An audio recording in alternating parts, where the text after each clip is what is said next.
Ladies, gentlemen, and assorted beings, welcome to a not particularly short history of the 1953 Formula One World Championship, aka Fangio vs. Ascari, Round 2. The Formula One regulations, as they then stood, were created in 1946, after the end of the Second World War. Before that, there had only been a European Championship, and the first World Championship was only created in 1950, so 53 was only the fourth edition of it. Alfa Romeo had dominated 1950 and 51, only to leave the sport at the height of its success at the end of 1951, because the championship, due to a lack of competitiveness, was changed to Formula 2 regulations in 1952. Not many manufacturers could afford to make Formula 1 grade cars, or were interested in it at least. And so they went to F2 in hopes of getting a larger field. Perhaps they partially succeeded, but frankly, Ferrari completely dominated in the 52 championship to an almost embarrassing degree, with Alberto Ascari sweeping the field to his world championship. It was only at the very end of the year that Maserati were finally prepared to challenge Ferrari. Even then, didn't actually win a race. 1953, however, we hope will be another story, with Maserati ready from the very start to take Ferrari on, and hopefully break Ascari's run of wins, which stands at 6 as we come into the 1953 season. The schedule for 1953 is as follows. It's 9 races, which one of them is the Indianapolis 500, which is not run to the world regulations, but just effectively IndyCar regulations. Those world regulations, incidentally, Formula 2 is a 2-liter naturally aspirated engine at this time, and that's really pretty much one of the only rules that there actually is. That said, the cars all look pretty similar nonetheless, but you're allowed to do almost anything you want at this date. So changes in the calendar. The French Grand Prix moves from Rouen back to Reims-Go. The Argentine Grand Prix is the new addition for the year. It was supposed to be a 10-race year, with the Spanish Grand Prix initially remaining on the schedule and expected to be held for most of the year, but late in the year it was finally cancelled due to a lack of funding, so we ended up with 9 races, 8 of them being actual F1 races. Now, before we go any further, I should remind you that this is still the 1950s, so for those of you used to modern F1, there might be a bit of a shock. Drivers can switch cars between races, during races, as in they can literally call their teammates in and take their cars over if they want. Nearly all of them are not exactly pay drivers, but what we would call gentleman drivers. Many of them literally own their own cars or teams. Even if they don't, hardly any of them are earning a large salary. Maybe a few of the ones driving for Ferrari or Maserati, but the expectations in general are very different than what we would see now. It's a gentleman's sport at this time, for better or worse. The point system, incidentally, is still an 8-6-4-3-2 for the top 5 places, plus a point for fastest lap. Only the best 4 results out of your 9 races in 1953 count. And although the top drivers do all do the full season, a lot throughout the field don't. You can pretty much pick and choose what races you want to show up at. So the teams. Ferrari completely dominated 1952, won 7 races, so essentially all of them except for the Indy 500, which they actually tried to win, but fell short in. They won all of the Formula 2 regulation races of the season. The Ferrari Tipo 500 had been the first car, in 1952, essentially the only car purpose-built for these regulations. Simple, reliable, 2-liter inline 4 producing 185 horsepower, running on Pirelli tires. Totally dominated 52. It had a few updates for 53, but it was fundamentally the same car, and with a slightly different driver lineup. They would field a full 4 cars in 1953. Alberto Ascari, the reigning world champion, remained their lead driver. The 34-year-old Italian had won 6 races in 1952. The son of a dead 1920s racer, he started in motorcycles, and he was a longtime business partner of Luigi Villoresi. Villoresi had missed a lot of 1952 due to an injury, but he was fully back for 1953. Farina was also retained, and Taruffi, who had driven for them in 52, went essentially into a reserve and sports car driving role for Ferrari. So the new man in their 4-car lineup was the Brit Mike Hawthorne, who had impressed driving for Cooper the previous year. So let's go through these a little more systematically. Nino Farina, 46 years old, Italian, a protege of the old legendary pre-war racer Ottavio Nuvolari. He had driven for Alfa Romeo. His uncle founded Pininfarina. He was the 1950 world champion and had taken second overall with 4 podiums in 1952, although he didn't win a race. Funnily enough, the dropped Ferrari driver Taruffi was the only one other than Ascari to win a race in 52. Luigi Villoresi, 43 years old, Italian. Ferrari was very much into hiring Italians back at this time. Formerly a Maserati driver, his brother had actually died testing the Alfa Romeo Alfetta, but after a strong return from injury at the end of 52, he's back in a full race seat for 1953. He had taken 2 podiums in 52, but hadn't contested most of the season. The new man is 23-year-old Brit Mike Hawthorne. His father owned a high-performance garage, and his 1 podium and 10 points for Cooper, 4th overall in the championship in his first single-seater season, had impressed Enzo Ferrari enough to earn him a full-time drive for 1953. So this was an extremely strong lineup. Ferrari had 2 out of the 3 existing world champions, which at this point was just Farina, Fangio, Ascari, and also the man who, basically the strongest rookie of the time, plus Villoresi, who's a very reliable driver, and not even that terribly an old a team for the standards of the time, although Farina and Villoresi getting up there maybe. Their major rival for 1953 would be Maserati.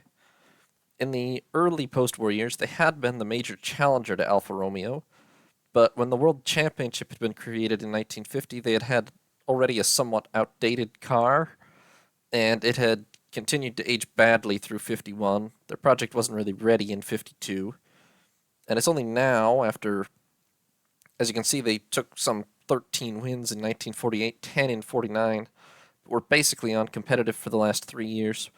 In 1953, they are finally ready to go for it. They have a finished car, an actually prepared team, and are ready to contest the whole season from the start. That car, which you see here in cyan colors, because this is the best picture of one on track from the modern era, the Maserati A6 GCM. Much delayed, essentially a full year, but a 2-liter naturally aspirated inline 6 producing 197 horsepower, roughly, Pirelli tires. This was the only car in the field that could actually match, or in fact exceed, Ferrari's Tipo 500 for horsepower. Everybody else was a fair bit down on these sort of numbers, and as a result, it very much does look like a 2-way battle heading into 53, but at least it is a 2-way battle rather than a one-sided battle. And Maserati have a pretty formidable team of drivers lined up as well, particularly their lead 2. Juan Manuel Fangio, 41 years old, from Argentina, once a long-distance racer back in the cone of South America, nicknamed El Chueco, or the bandy-legged one. He won the 1951 World Championship for Alfa Romeo, but sat out 1952 due to a combination of being associated with a BRM project that never came to fruition, and then suffering a serious injury early in the season, which ended up having him recuperating in Argentina for pretty much a year. His major teammate and protege, the 30-year-old Jose Froilan Gonzalez, nicknamed the Pompous Bull by his admirers, or El Cabezon, Cabbage Head, by his detractors. He had also missed most of 1952, waiting on Maserati to get their car ready, but he did finish second in the season finale. So though both Fangio and Gonzalez had basically missed the past year, they're both extremely strong drivers. Alongside them, a known factor in the 49-year-old Felice Bonetto of Italy, a road racer before the war, nicknamed Il Pirata or the Pirate. He had also missed most of 52 waiting on Maserati and been fifth in the season finale, but he was an old veteran hand, and although probably, no, let's be honest, definitely past his peak at 49, still a skilled driver. The fourth man was a rookie for the year, Onofre Maramon, 29 years old, from Argentina, the son of a road racer himself, nicknamed Pinocchio by his friends due to, frankly, the size of his nose. The latest rookie in what was, at this time, a very impressive line of Argentinian talent. Now, I say this was a two-way race. I'll be honest with you, it was, but there were still other teams around, obviously. The most notable of them probably being Gordini of France, a small sports car manufacturer founded after the war. Recently, essentially the previous year, ended their partnership with Simca, as there's no Talbot in these new F2 regulations. They're basically the only serious French entrant remaining. And in 1952, they were effectively the second-place team, albeit they didn't get close to winning anything and took a grand total of 2 podiums and 13 points throughout the year, basically picking up Ferrari scraps, if we're honest. However, the Gordini T16 was actually a new design for F2. It's just that, compared to the Italians, their 2-liter inline 6 had somewhat under 170 horsepower, and was thus down probably 20 to 30 on what the Italians put out most days, or over 10%. And Engelbert tires, which probably were not as good as the Pirellis, but I don't know that for a fact, to be fair. Gordini had a 3-car lineup for the most part. Initially, they intended to stick with Trintignant, Beira, and Manzon, but Manzon would end up being replaced by Harry Schell after race 1. Schell, I believe, is the first American to drive an F1, 31 years old, the son of a driver and heiress duo who really were both drivers. They rally raced together before World War II. Schell, not to let down his adventurous parents, joined the Finnish Air Force in the Winter War. Then when that came to an end, enlisted in the U.S. Tank Corps in World War II. This would be essentially his first close to full Formula One season after a couple of dabbling drives beforehand, presumably mainly funded by his wealthy mother. Alongside him, the more established Gordini drivers, Maurice Trintignant, 35 years old, French, started racing right before the war, earned the unfortunate nickname of Le Pétulé, or the mouse droppings man, due to an incident that occurred in the first post-war race, as his car had been hiding in a barn for most of World War II, and apparently had a bit of an infestation problem.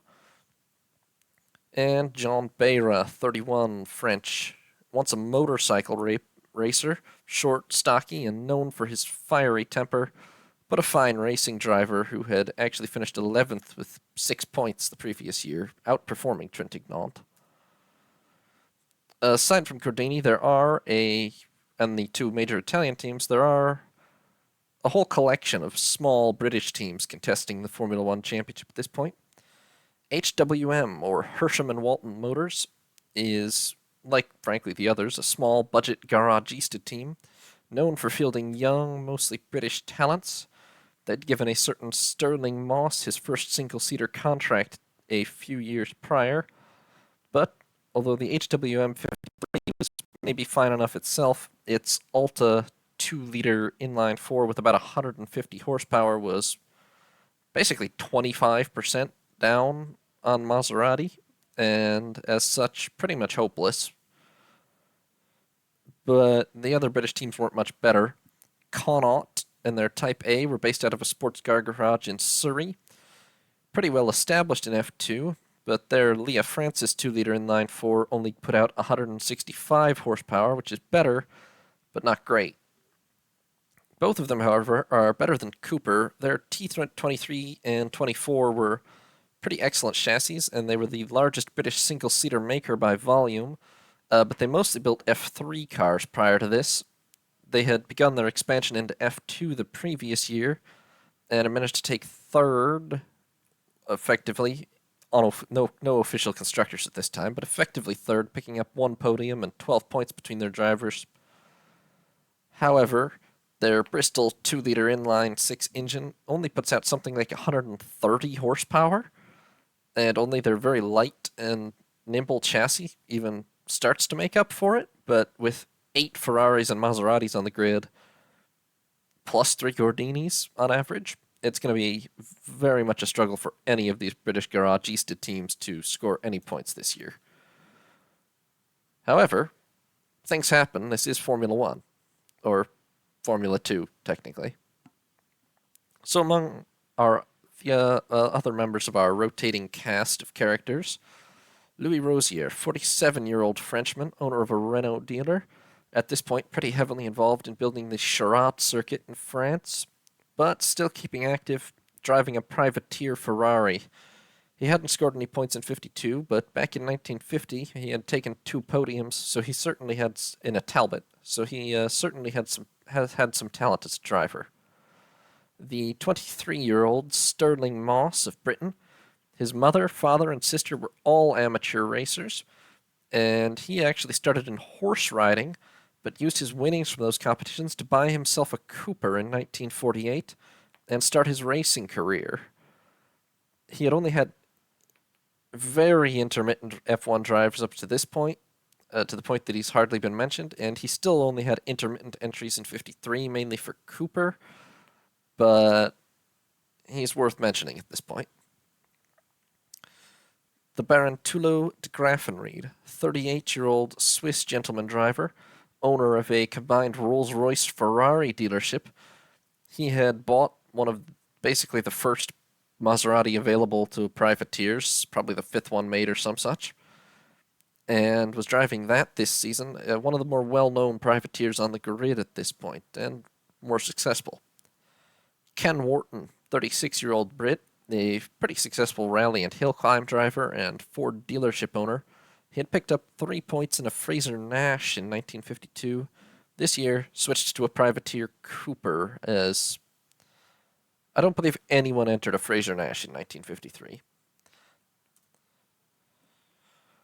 So, that brings us on to the first round of the season, the Argentine Grand Prix, at the circuit Oscar Alfredo Galvez on the 18th of January. Yes, this race was a full, basically, 5 months before any of the other races? All the others were concentrated in the traditional European June to September season. Argentina was barely after the turn of the year, but Maserati was already ready.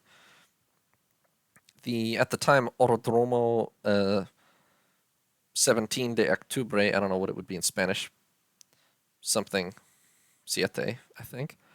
Anyway, now the Autodromo Oscar y Juan Galvez was 3.912 kilometers, about 2.4 miles, and it would be a 97-lap race, following the black lines on the map here, the darkest that is, which the number of turns around, 3, 4, 5, 6, 7, 8, actually makes it probably one of the more complex tracks on the calendar, at least out of the actual short tracks. Obviously, we do have the likes of the Nordschleife on the calendar at this point, but there are numerous tracks on the calendar that are basically Monza-like, so. Anyway, it was built in 1952, aka just the previous year, in South Buenos Aires on the order of the Argentine President Juan Perón. A very modern track, noted for including numerous layouts, which you can see in the light gray here, sort of like the modern circuit Paul Ricard. By the standards of 1953, it was short and rather technical, unlike a lot of the, 10-mile, three straights sort of tracks that existed. This would be its first F1 race, and 16 entrants made their appearance. 4 Ferraris, 4 Maseratis, 5 Gordinis, and 3 Coopers, with everyone but Ferrari choosing to field some local drivers, both to use their talent and to appeal to the local crowds. In what would unfortunately become a very important note in the story of this race, President Perón chose to offer free access to all Argentinians to celebrate the appearance of Formula One in their country. And here we see Fangio and Gonzalez talking before the race. It is their home Grand Prix, of course, and it's their success that's brought about the creation of an Argentine Grand Prix, really. Also, the president of Argentina supporting it, but he probably wouldn't have without such successful Argentine drivers. So, qualifying, January 17th. Despite the best efforts of the locals, it was Ascari that took pole with a 1:55.4. Fangio just 7/10ths down in the Maserati, which sounds like a lot, but really wasn't at the time. Followed by Villarizi and Farina in 2 other Ferraris. Gonzalez in the second Maserati. Hawthorne. Trintignant putting his Gordini on the second row ahead of at least a couple of the Maseratis. The third row, Manzone. Oscar, the eponymous man whom the track was later named after, Oscar Alfredo Galvez of Maserati, a local Carlos Mendieta guy in a Gordini, John Beira, and then Alan Brown and a local Adolfo Schvelm Cruz in Coopers, Pablo Birger, another local, in a Gordini. Bonetto somehow managed to put his Maserati on the last row, 8.8 seconds down, beside John Barber in a Cooper. So this was what the starting grid looked like. The starting grid's not even close to uniform at this time. I believe in 2023 they are all 2 wide continuously. Back in 1953 they were 4 wide, 3 wide, 2. I don't even know if any of them were 2 wide. I think they were all 4 wide, 3 wide, alternating 4 and 3 wide, something like that. So that brings us on to the race. January 18th, 1953. It was a hot and sunny day in Argentina, and the track was enormously crowded. Entry was free, and something like 300,000 to 400,000 people poured themselves into the track. I couldn't say for sure because nobody was counting, but most likely this is an attendance record that still stands. Unfortunately, there are good reasons for that. The track was frankly, well, even at the very start of the race, the crowd was encroaching onto the track. The police presence that existed was entirely inadequate to hold them back. And the drivers even talked about their unease about the situation, but ultimately decided to go ahead. As the race got underway, Ascari got a good start, Fangio not such a good start, slow off the line, and Villarizi was able to challenge for the lead into turn 1, only to outbrake himself, and Fangio and Gonzalez, well, Fangio got away with his slow start. Gonzalez also went by.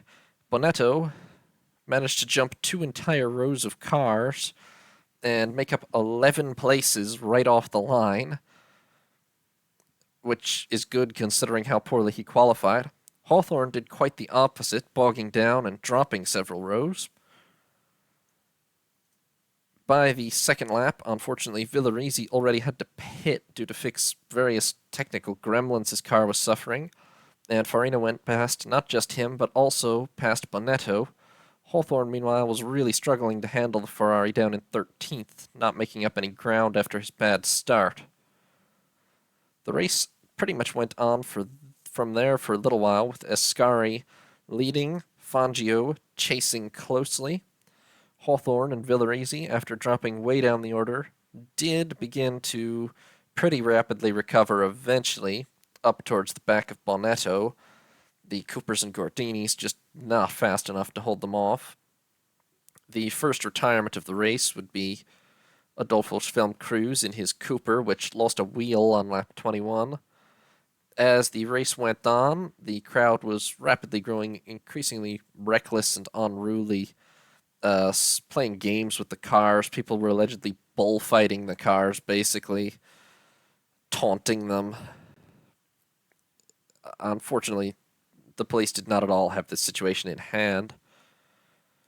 Over the next few laps, as was inevitable in 1953, cars began to drop out.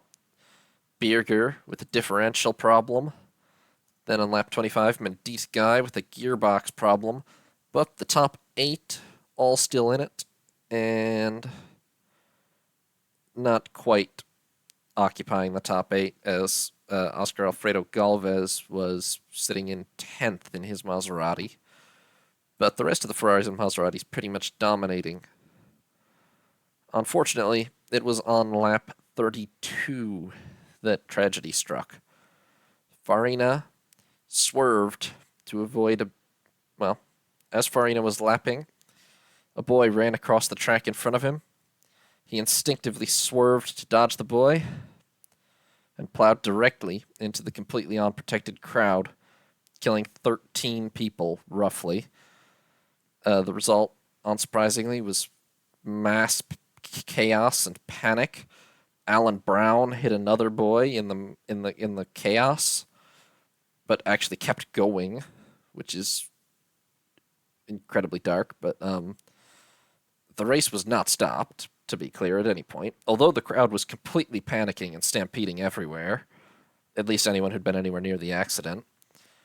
Farina did retire because there were at least a dozen corpses under his car. Not to... I don't know what to say about that, really. In fact, Farina apparently quietly walked directly out of the circuit without a word to his team. This has to be the kind of thing that, haunts you forever.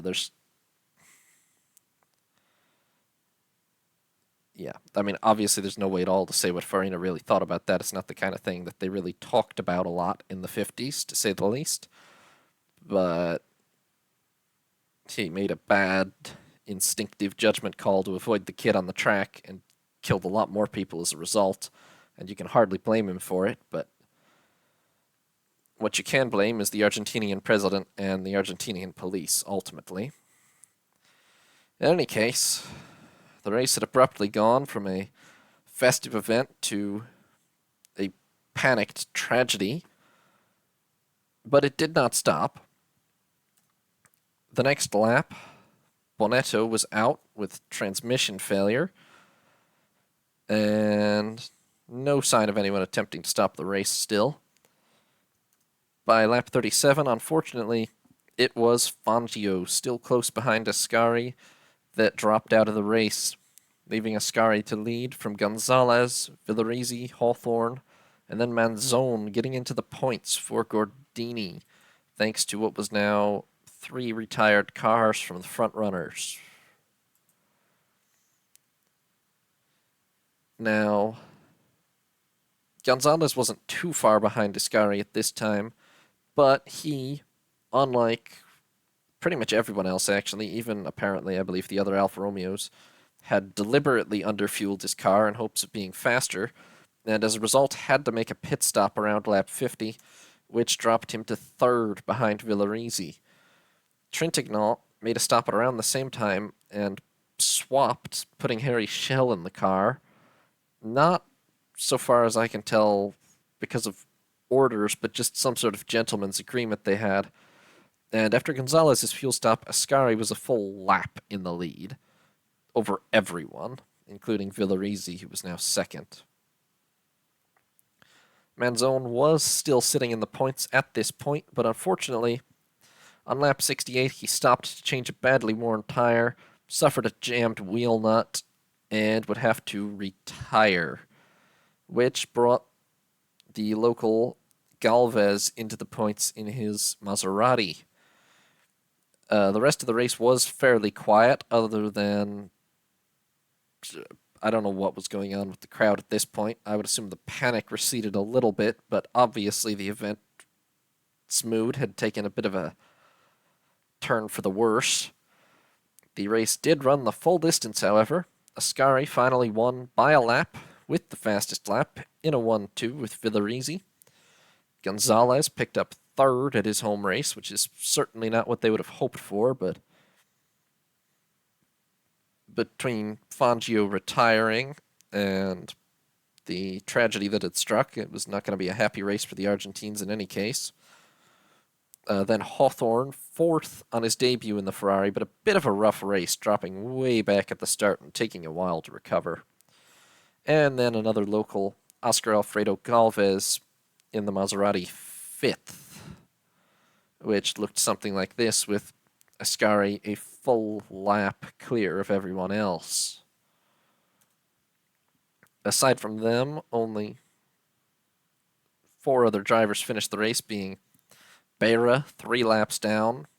The Trintignant Shell shared car, 6 laps down. Barber, 7 laps down. And Brown, 10 laps down.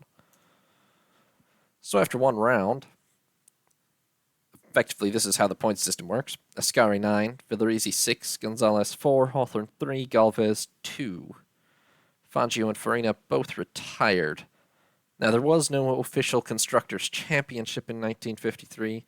As I've done in my previous videos, I'm going to keep track of an unofficial one using the system they would use when they did create an official one initially, which is basically top car for the constructor is the only one that scores points, and only the best 4 out of 9 races count, same as with the drivers. Now, because one race was apparently not enough, very shortly after this, there was a non-championship race at the same circuit, Formula Libre, which essentially means any single-seater somebody wanted to enter was allowed in.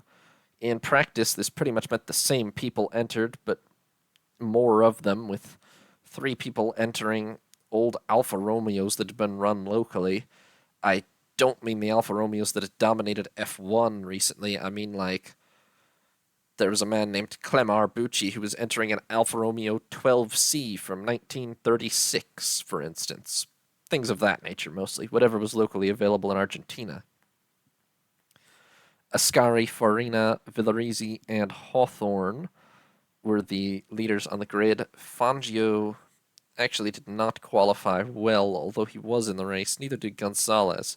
A total of 24 cars showed up, being 6 Ferraris, 6 Maseratis, 5 Gordinis, 3 Coopers, 3 Alfa Romeos, and a Talbot. I do believe they used this different variant of the track, by the way, which is a handy feature to have, to be fair. In the end, Farina took the win from Villarizi and Hawthorne in a Ferrari 1-2-3 after Ascari retired and Fangio struggled with mechanical issues. The best Gonzalez could do was 4th and Manzone 5th.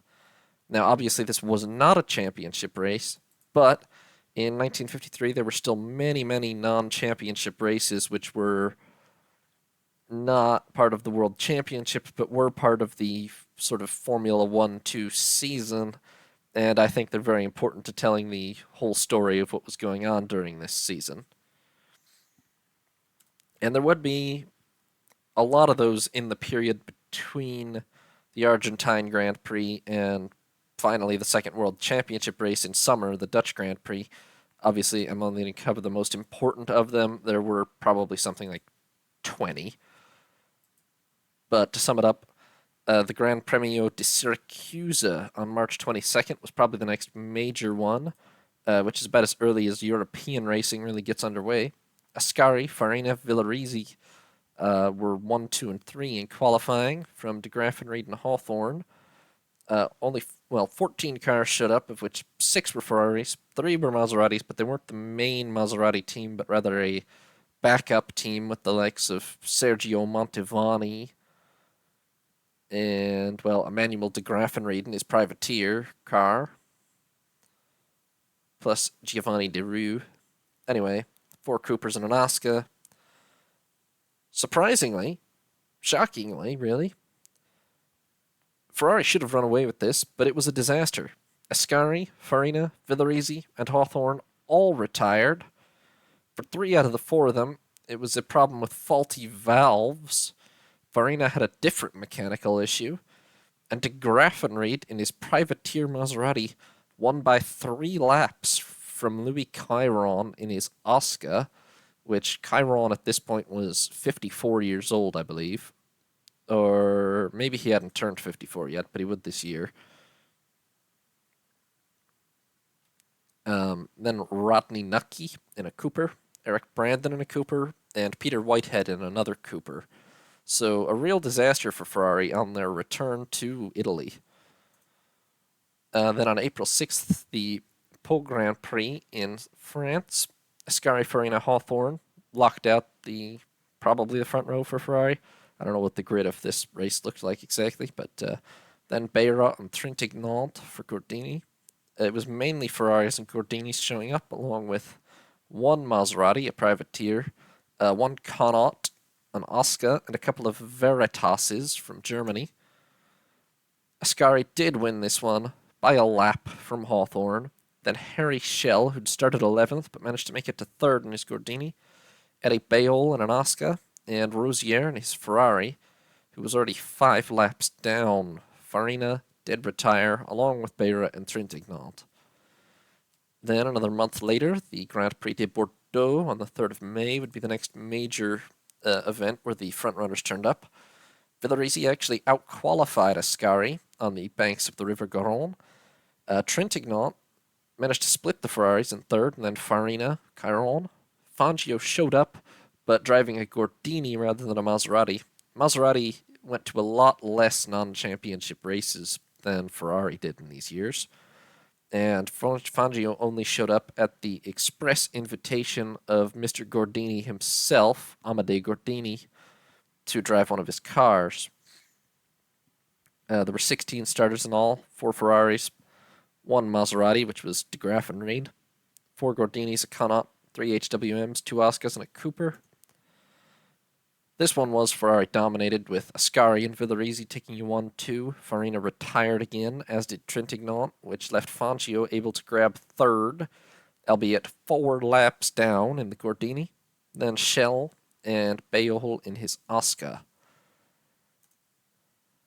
The BRDC International Trophy was Britain's 2nd most prestigious race in these days, behind the British Grand Prix itself.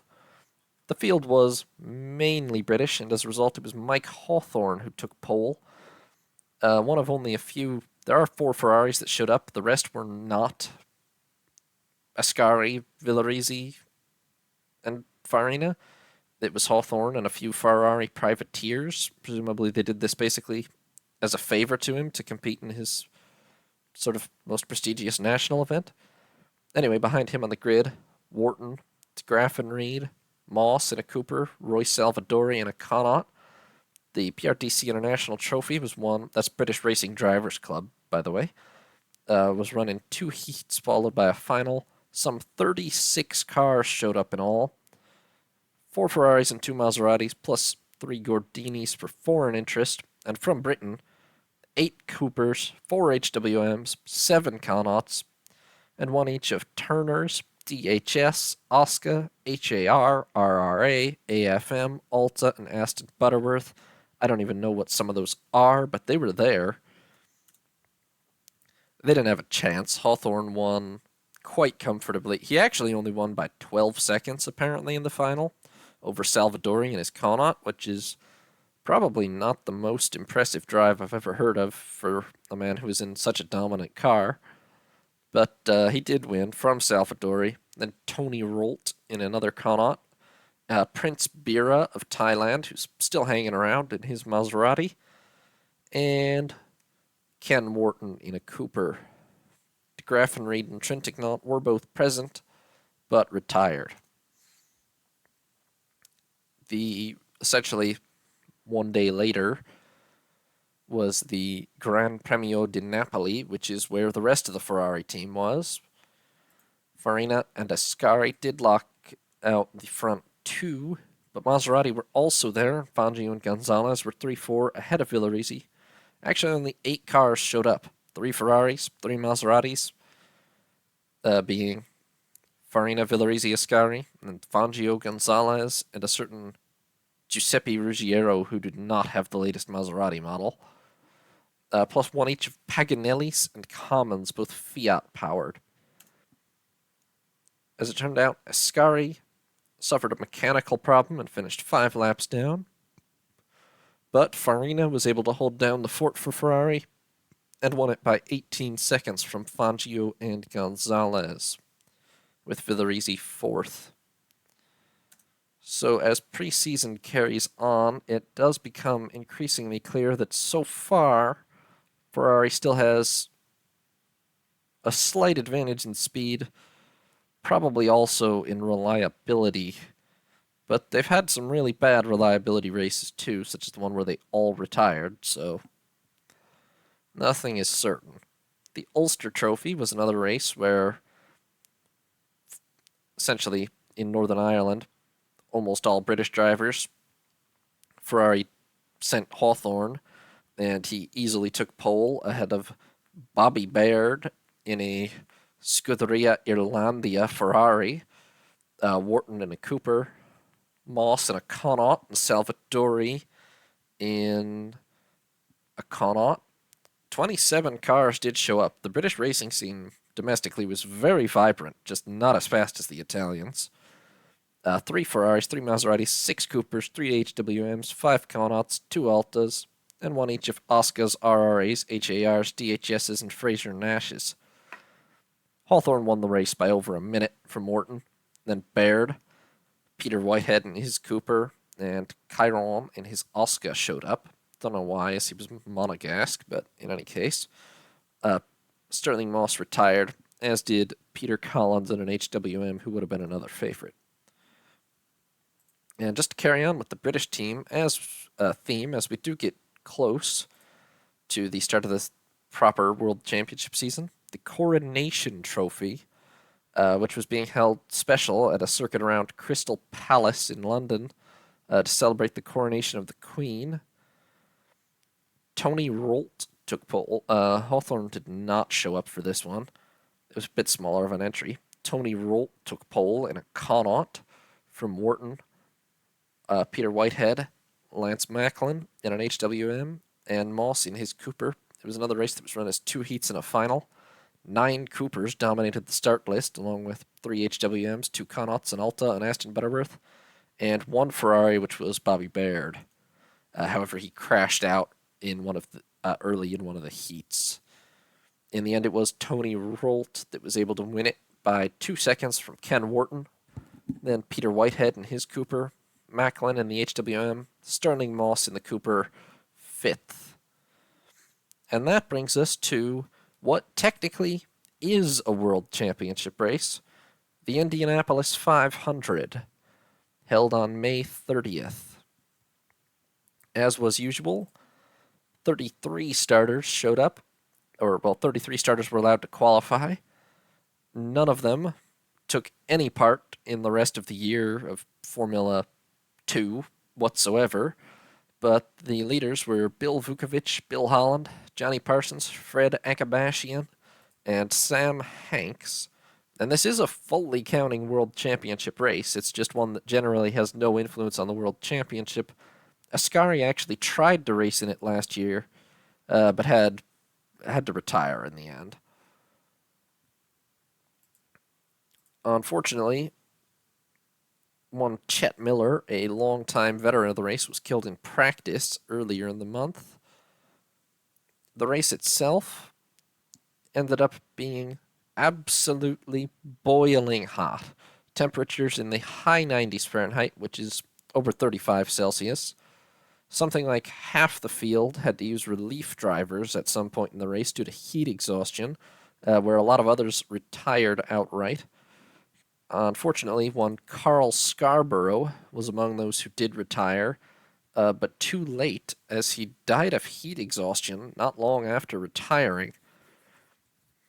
However, for Bill Vukovic, it was a triumph. The man who took pole led 195 out of 200 laps, didn't bother with a relief driver, and won by 3.5 minutes from Art Cross, who actually also didn't use a relief. The third spot on the podium would be taken by Sam Hanks and Dwayne Carter, then Fred Agabashian and Paul Russo, and then Jack McGrath, who didn't use a relief either. Those who didn't did get further up the field, but the majority had to, because if Carl Scarborough was any indication, if you weren't in just outstanding condition, you would literally die of heat stroke if you didn't. This is the winning car of Bill Vukovic. Not actually that different than a Formula One car of the time, but definitely different. I mean, it was run to entirely different regulations. Pretty much every car running in the Indy 500 at this point was made by Curtis Craft, which is an American maker of Frank Curtis, which almost only builds Indy cars. And pretty much all of them also use Offenhauser engines, which are also a very American thing. Anyway, the Indy 500 is interesting, but not the focus here, and has no real influence on the rest of the championship, except that technically after this race, Bill Vukovic was tied with Ascari for the World Championship lead. There would be a non-championship race over in Europe that weekend as well, the Grand Prix de l'Abat-Joie, which was essentially Formula Libre. It allowed entries from both F1 and F2, it seems.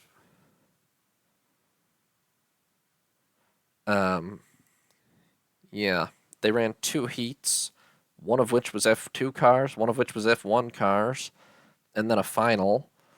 Fangio and Gonzalez actually both drove BRM Type 15 Formula 1 cars, which had been never really quite perfected before the regulations switched over to F2, but by this point were apparently working pretty well, as they did take a 1 and 2 on the grid ahead of Rosier in an older Ferrari privateer, an F1 Ferrari, and Trent Ignant in a Gordini F1 car. Bale, however, managed 5th in an F2 car, and I believe it would have been an Oscar as well, which is wild, yeah. Anyway, 2 heats and a final. There was a pretty good presence from Ferrari, but they were all driving F2 type cars. No, that's not actually true. Sorry. Farina and Ascari both showed up in older Ferrari 375s, but both of them blew up due to various problems and didn't take much part in the final race. Unfortunately, Fangio's BRM also went out in the final race, and in the end it was Louis Rosier in an old Ferrari 375 that won, from Gonzalez by 30 seconds, then Trent Ignant in a Gordini, Roberto Mieres of Argentina in another Gordini, an F2 Gordini, and Peter Whitehead in a Cooper T24. And that odd sort of saga brings us to the Dutch Grand Prix at Zandvoort on the 7th of June, which would be essentially the second proper F1, F2, second proper World Championship race of the season, if we discount the Indy 500, which we technically can't, but probably should. Zandvoort had been built only half a decade before at this point, in 1948, in the dunes of the North Sea coast of the Netherlands. It was moving up 2 months in the schedule for this year, after having been first hosted the last season, when it was won by Ascari. A wavy and sweeping sort of circuit. It only had 1 straight, which was fairly unusual for the time. Maserati hadn't yet picked up Maramon, who I mentioned during the introduction. So they effectively ran with, I believe they just ran with, they ran with 3 cars, the Ferrari's 4. The track at Zandvoort was unfortunately very gritty and slippery due to high winds blowing sand onto the track from the dunes, plus a recent resurfacing, to the extent that Ferrari and Maserati both experimented with installing some sort of gauze screens on their cars to try to hold off the sand. I don't believe they actually raced with them, though. Some 19 cars showed up in all, 5 Ferraris, 4 Maseratis, 3 Gordinis, 4 Connaughts, a Cooper, and 2 HWMs. And when it came around to qualifying on June 6th, there was once again no stopping Alberto Ascari, who took pole with a 151.1, 4.6 seconds slower than, I believe that should say the 1952 pole, that's my bad. 4.6 seconds slower than the previous year's time, thanks to the extremely gritty track. But pole is pole, it doesn't really matter. He was still 1.6 seconds faster than Fangio in second, then Farina, then on the next row, Villarizi and Gonzalez. Hawthorne would only be able to put his Ferrari in sixth beside the privateer de Graffenried, then the privateer Rosier. Sterling Moss put his Connaught into ninth alongside Shell, who was the lead Gordini here. Then Trentignant, then Salvadori, Trentignant, and then Bonetto in his Maserati. Frankly, Bonetto, although I love the man, what seems to be the man's attitude based on his picture and his nickname, a little slow this year, if we're being honest. Certainly compared to Fangio and Gonzalez. But being behind de Graffenried's just not cutting it, really. Then behind them, McAlpine and a Connaught, Kenneth McAlpine, Macklin and an HWM, Peter Collins, Belgian Johnny Claes in a Connaught, and Ken Wharton in his Cooper. And on the very last row, Roberto Mieres in a Gordini and Fred Wacker in another Gordini. Tried to show up, but wasn't actually able to qualify and didn't start in the race. As in, he set no time in qualifying. I assume his car just did not work all weekend. I didn't even actually count him in the 19 entries that I mentioned.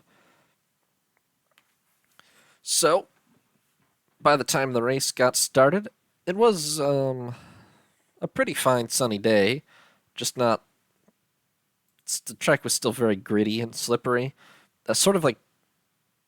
I think the comparison is like Turkey 2020. 2020? Yeah. I believe it was 2020. When that track was basically undrivable, I think this was pretty much like that. Nonetheless, Ascari got a good start along with the other Ferraris. Fangio was a bit slow, and both Farina and Villarizi went by. Gonzalez also got a bad start, so the Ferraris were pretty much in control immediately. Within a lap, it was Ascari, Villarizi, Farina, then Fangio, and then Hawthorne, de Graffenried, and Sterling Moss, as best of the rest, was already up to 8th.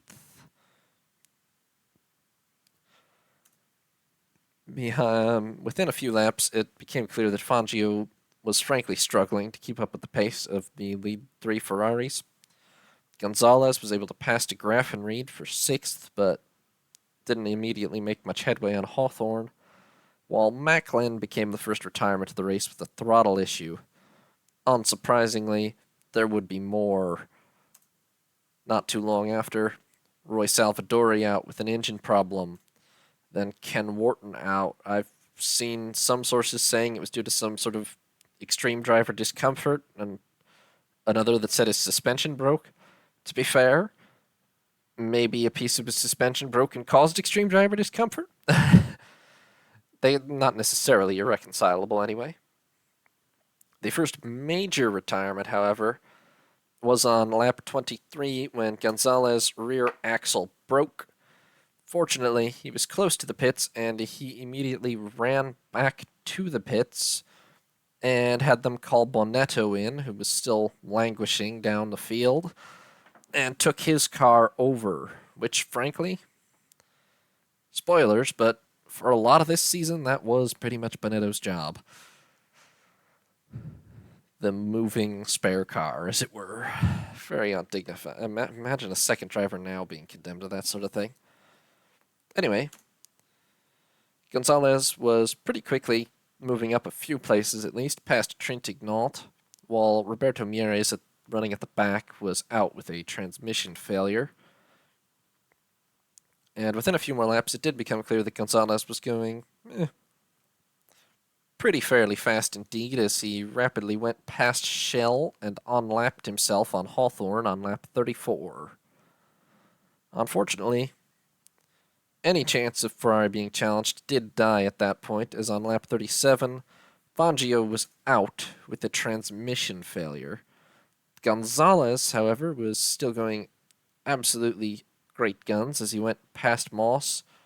Well, Moss actually suffered damage from a stone, apparently to his ignition somehow. I guess it punched into his engine, and began dropping back.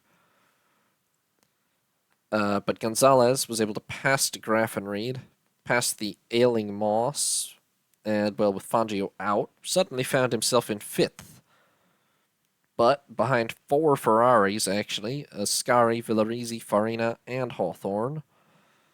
Ascari was leading by a very comfortable margin, with Villarizi and Farina fighting for 2nd. Hawthorne lagging a bit behind in 4th, and although Gonzalez had only just unlapped himself from Hawthorne, he was going fast enough to plausibly threaten him. And over the next 20 laps, that trend very much kept up. Nothing major really happened until Shell was out with a transmission failure on lap 60, leaving Trintignant as the leading non-top 2 representative. But Gonzalez was making that lap up on Hawthorne at quite a rate. More cars, unfortunately, continued to go out, with McAlpine retiring with an engine failure on lap 64. And then on lap 68, Villarizi, running 2nd, had to come in for throttle repairs, tried, went out and did one more lap, and then came back in and gave up. Throttle apparently busted, which promoted Gonzalez up to 4th. Still a Ferrari 1-2-3 with Ascari, Farina, and Hawthorne. The front 2 very secure, but not so much Hawthorne. And on lap 80, Gonzalez finally caught and passed Hawthorne with 10 laps to spare, having made up the full lap on him. However, that was very much as far as Gonzalez could get, and after 90 laps, it was Ascari that led home a Ferrari 1-2 with Farina. Villarizi held on to fastest lap despite retiring, and Bonetto and Gonzalez would share the spoils for 3rd.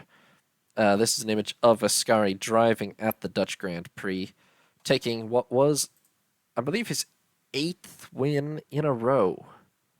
Now, the only question there is whether Bill Vukovic's Indy 500 win counts, which, legally speaking, it does. So it's 7. But arguably pretty much 8 wins in a row for Ascari. And that was from, by 10 seconds only, Farina, relatively modest. Still a full lap ahead of the Bonetto-Gonzalez car. Mike Hawthorne also finished a lap down, of course. Tullio de Graffenried in 5th was 2 laps down in his privateer Maserati, picking up the remaining points.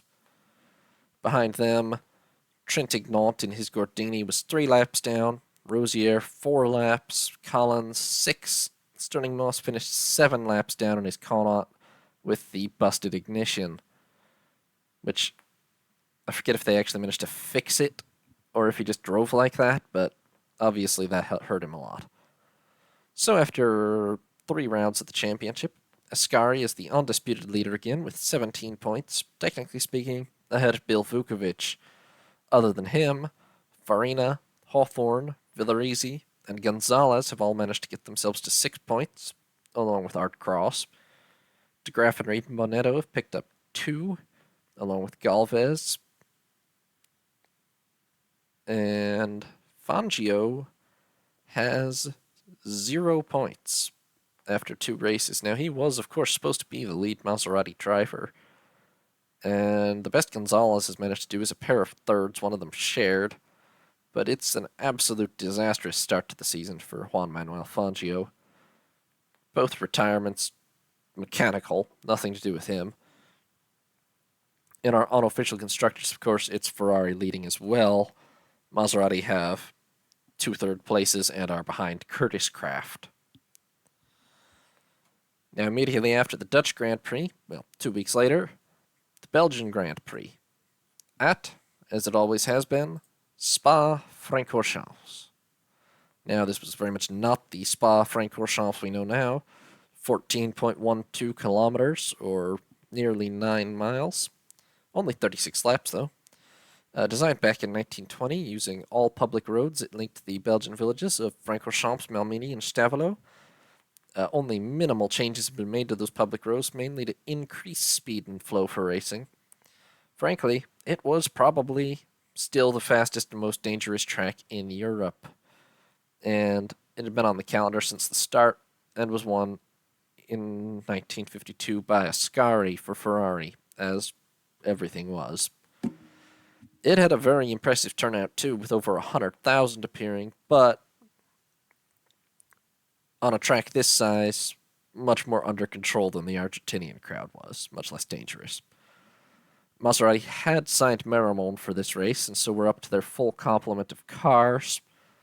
They also signed the local Johnny Claes, and Bonetto skipped, with Claes taking his place. 20 cars in all arrived. 5 Ferraris, the 4 plus Privateer Rosier. 5 Maseratis, the 4 of Fangio, Gonzalez, Maramon, and Claes, plus the Privateer de Graffenried. 5 Gordinis, 3 HWMs, a Connaught, and a Veritas.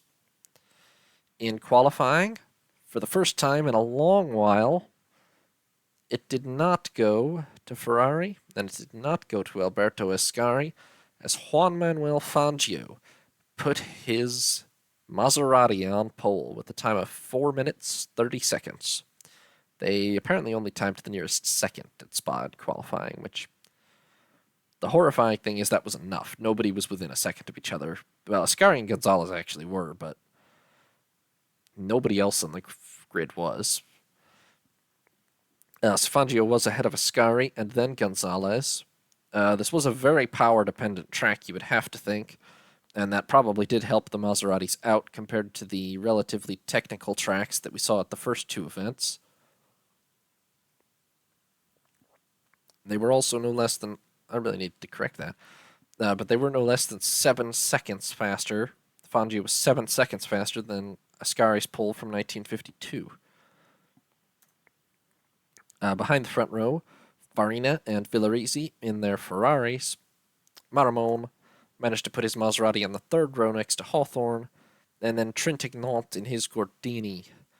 The remaining 2 Maseratis of de Graffenried and Claes were about 20 seconds slower than Fangio on the 4th row. Then local Paul Frere in his HWM, Schell and Rosier,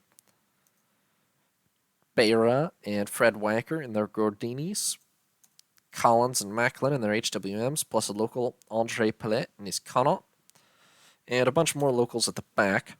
Arthur Legat in a Veritas, Georges Berger in an old Gordini, and at the very back were supposed to be the Ferraris of Jacques Vatters and Charles de Tornaco, but they weren't actually able to get going. So as we got to the race, for once Fangio and Gonzalez actually got strong starts, and it was actually Gonzalez that shot into the lead, with Fangio apparently waving him by on the first corner. Fangio electing to focus on holding Ascari off, it seems like, which is fascinating, actually. I mean, one can't help but wonder if maybe Fangio, knowing he was out in the first 2 races, was actually thinking of supporting Gonzalez for the World Championship at this moment. However, due to events that would occur, that'll never become fully clear. Arthur Legat was out pretty much instantly on the line with a transmission failure. But it was Gonzalez that led from the first lap, and by lap 4, Gonzalez and Fangio were pulling out a pretty impressive lead, really blitzing the field with some very fast laps, particularly Gonzalez. Maramon had fought his way up actually to 4th, and Berger became the next retirement with an engine failure, but that happens a lot to backmarkers, especially in 1953. But the Maseratis, by lap 4, were really dominating this race with Gonzalez, Fangio. Only Ascari was not even really keeping up to them. with Maramon just behind, then Farina and Villarizi, and Hawthorne.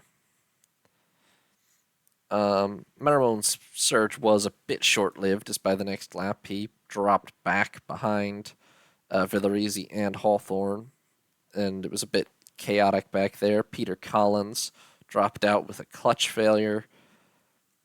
It was pretty unsettled between 5th and 7th especially, but even Ascari and Farina were not that secure, really. But after this, Maramon did end up pretty much settling back into 7th. Not far behind the Ferraris, though, and all 4 Ferraris being definitively outpaced by Gonzalez and Farina.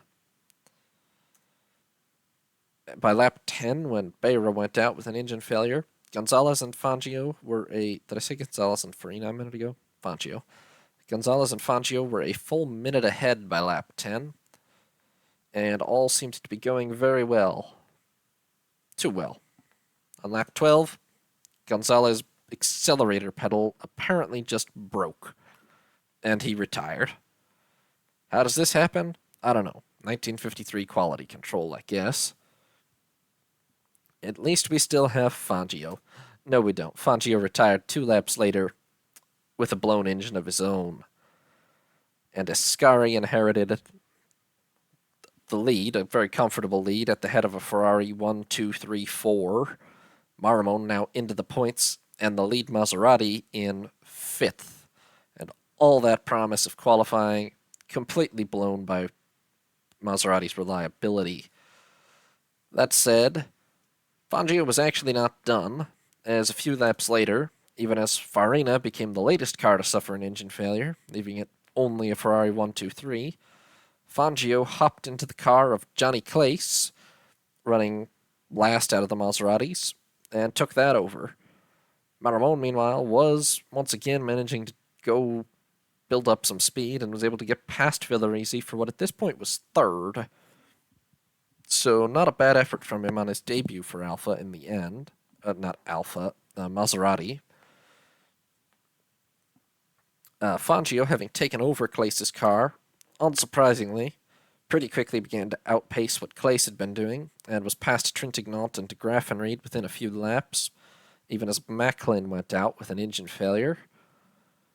However, once past those two and into 5th, the gap to the lead 4 was quite a lot more substantial, on the order of several minutes, and it took Fangio quite a long while to start making that up. However, on lap 28, Maramon had to pit with an engine issue, dropped to 4th, went back out, but they weren't able to really fix his issue in the pits, and his car was clearly ailing with 8 laps to go. Fangio was now quite close to him.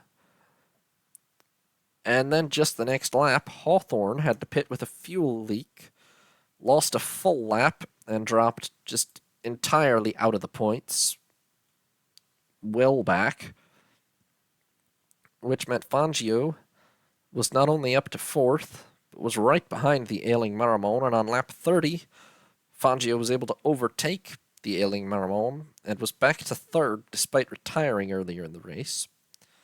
However, Ascari and Villarizi still had a very comfortable lead. Nonetheless, Fangio was on to actually score some points and get his season up and running at last. Unfortunately, if you're a Fangio supporter, it didn't quite work out that way, as on lap 36, while rounding Stavolo, Fangio suffered what's gone down as a steering failure and went flying off the track, crashing into a ditch. Was very lucky to be unhurt given 1953 safety standards, and was out of the race. A disastrous last lap crash. Ascari and Villarizi take a 1-2 for Ferrari, which they were on for anyway. Maramon inherited 3rd. Gonzalez, despite retiring, managed to keep the fastest lap, which he had somehow set on lap 2 with presumably a nearly full fuel tank, but apparently that didn't stop him. Even if he did that thing where he had a half tank again, because he was very fond of that this season, still quite surprising, because everybody else would have been nearly empty by the end.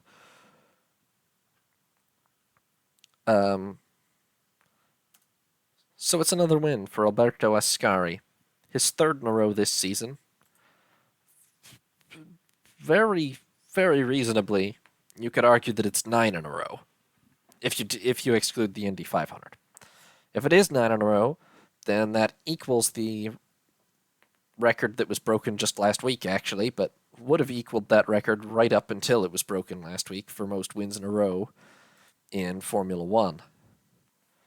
Behind him, which is an absolutely astonishing, I should emphasize, 9 wins in a row in 1952-53 with cars that broke down on average, literally pretty much every other race or every 1 out of 3 races, is an absolutely incredible feat by both Ascari and, frankly, the Ferrari team, who were apparently a lot more functional than they are now.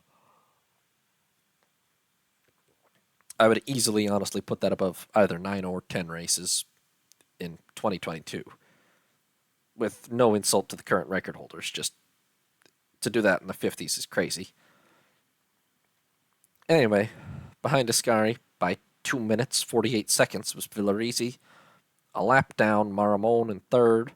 Then De Graaf and Reed also a lap down. And Trintignant manages to take 2 points for Gordini in fifth. The first non-Ferrari Maserati points of the year. Gonzalez, of course, picks up the fastest lap point. Other finishers, Hawthorne ends up a lap down and in sixth, thanks to that fuel leak. Schell and Rosier, 3 laps down. Wacker, 4. Frere, 6. Pillet, 7 in the Connaught. So after 4 races, Ascari holds a very comfortable championship lead already with 25 points picked up, bearing in mind that the maximum possible score this year is 36 points, which would be 4 wins with fastest lap. He's already 1 more win out of the next 5 races, and he'll have it arguably all but secure, basically. Although there's the possibility, which I don't know why they left this in, honestly, why they didn't do 5, but, like, it's entirely possible for 2 people to both win 4 races with fastest lap, given there's 9 races in the season and there's 8 European races in the season, or 8 F2 races in the season anyway. But apparently they didn't care. We'll see if it turns out. To be fair, it is unlikely. But anyway, Ascari 25, Villarizi 13, 2 seconds plus a fastest lap is enough for second at this point, given how dominant Ascari is. Then Gonzalez with 7, Farina and Hawthorne 6 apiece. De Graaf and Reed up to 5, actually, comfortably beating Bonetto, despite being in a privateer car.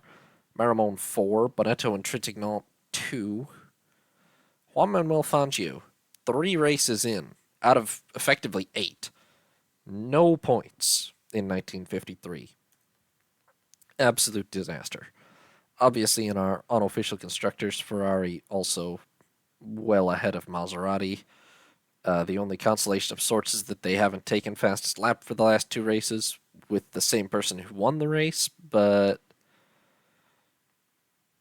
it's pretty desolate for Maserati at this point.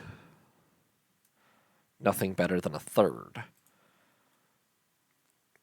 Before the next race, which would be in France, there was a major non-championship race, the Grand Prix de Rouen-les-Essarts, where the Ferraris did show up, and Farina, Hawthorne, and Trintignant... No, Trintignant was not in a Ferrari, but Farina and Hawthorne took a 1-2 in qualifying from Trintignant, Rosier, and then Beira. 3 Ferraris showed up in all, being Farina, Hawthorne, and Rosier, of course. And this was another one of those sort of combined F1, F2 races.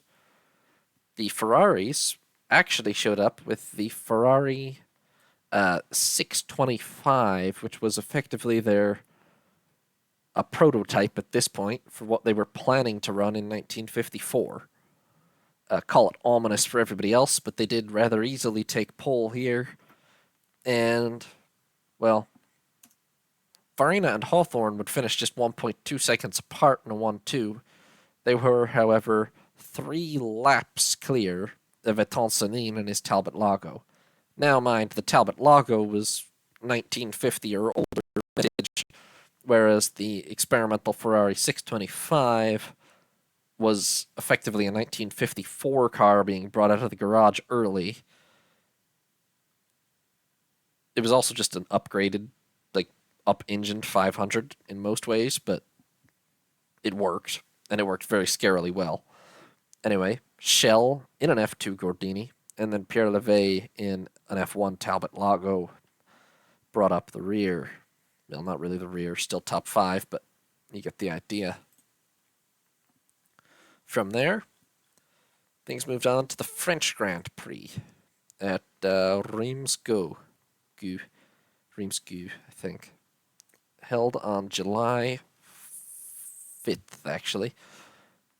60 laps around an 8.347 kilometer circuit.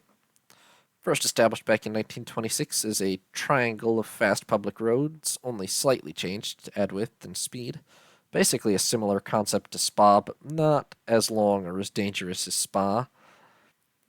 Since F1 last ran here in 1951, the Gou section, which would be off in the southwest, had been removed, and the section around the straight around 3-4 had been added, basically making the track longer up in the north but shorter in the southwest.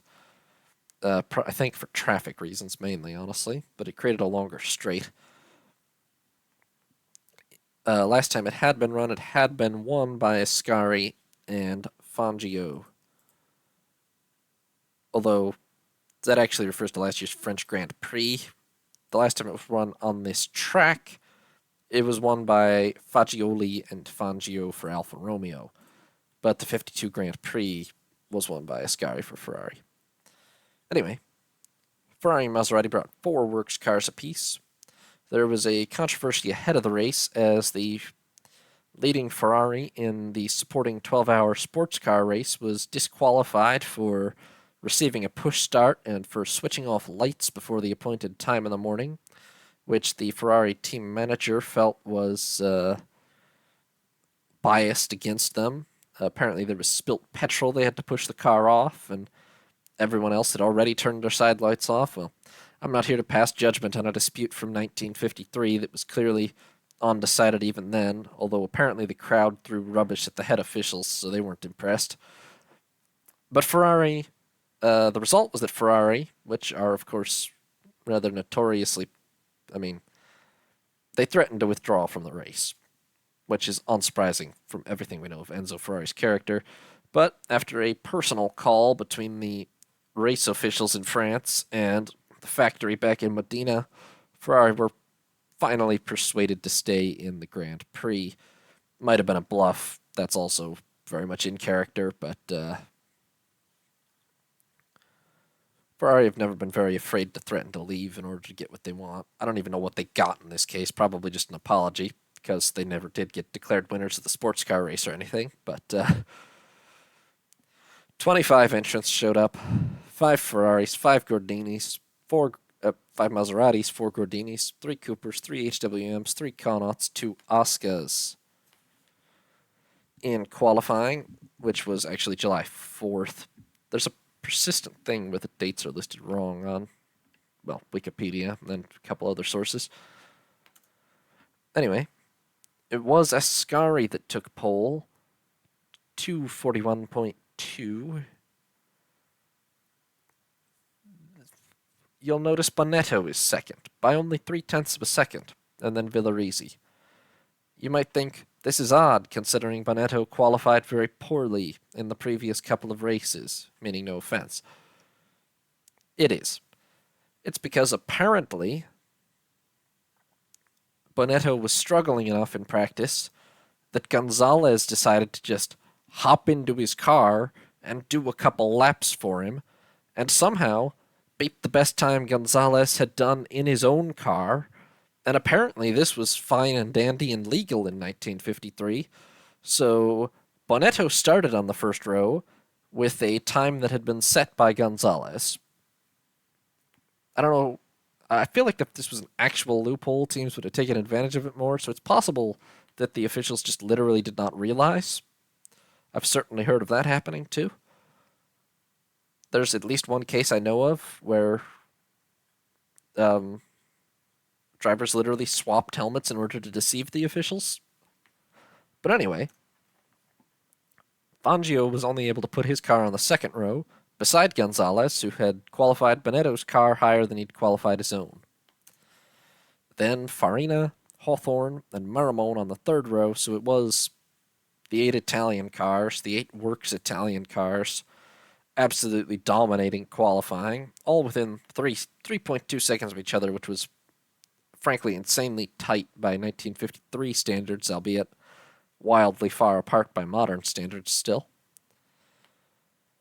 Behind them would be de Graaf and Reed and Rosier in the privateer examples of the respective cars. So an absolute, 10-car lockout of the front 4 rows for the Italians in France. Bit of an embarrassment for Gordini. Gordini apparently just didn't show up on time for practice for some reason. I believe they were focusing on the sports car race, actually. And as a result, well, they're you'll see. The next rows, Prince Bira in his Connaught, Bob Gerard and Moss in their Coopers, Bayol and an Oscar. Wharton in his Cooper, Bayol and an Oscar, Macklin, Collins, and Yves Girard Cabontus for HWM. Managed to get on all HWM row somehow. Salvadori in a Connaught, Shell in the lead Gordini, and the only Gordini to set a qualifying time. Behind him, Claes in a Connaught, and then Beira and Trintignant both didn't set practice times, nor did Roberto Mieres in the next Gordini, nor did Louis Chiron and Anaska. Practice and qualifying were the same thing at this time, incidentally. Cars just pretty much had all of Friday and Saturday to do as many laps as they felt like, and fastest time for both practice and qualifying, and fastest time set the grid, same as qualifying, but it was also your practice at the same time, if you get what I'm saying. They just weren't separate sessions, but you got to do as many laps as you liked. When the race got underway, Gonzalez once again went for his planned fuel stop gamble, since it had worked so well so far. To be fair, it hadn't worked that badly so far, it's quite risky. In this case, however, it worked, at least to start with. He shot straight from 5th right into the lead. His car was noticeably lighter than everyone else's on the line. The Gordinis, having started way at the back, also began to make very rapid gains past the assorted Connaughts, HWMs, and Coopers of the British contingent, which they were at least noticeably faster than those still. Bonetto made a poor start, but not a horrible one. But unfortunately, by lap 2, he managed to spin and dropped way away from the leaders. Meanwhile, Gonzalez, with his very light car, was building up a lead quickly.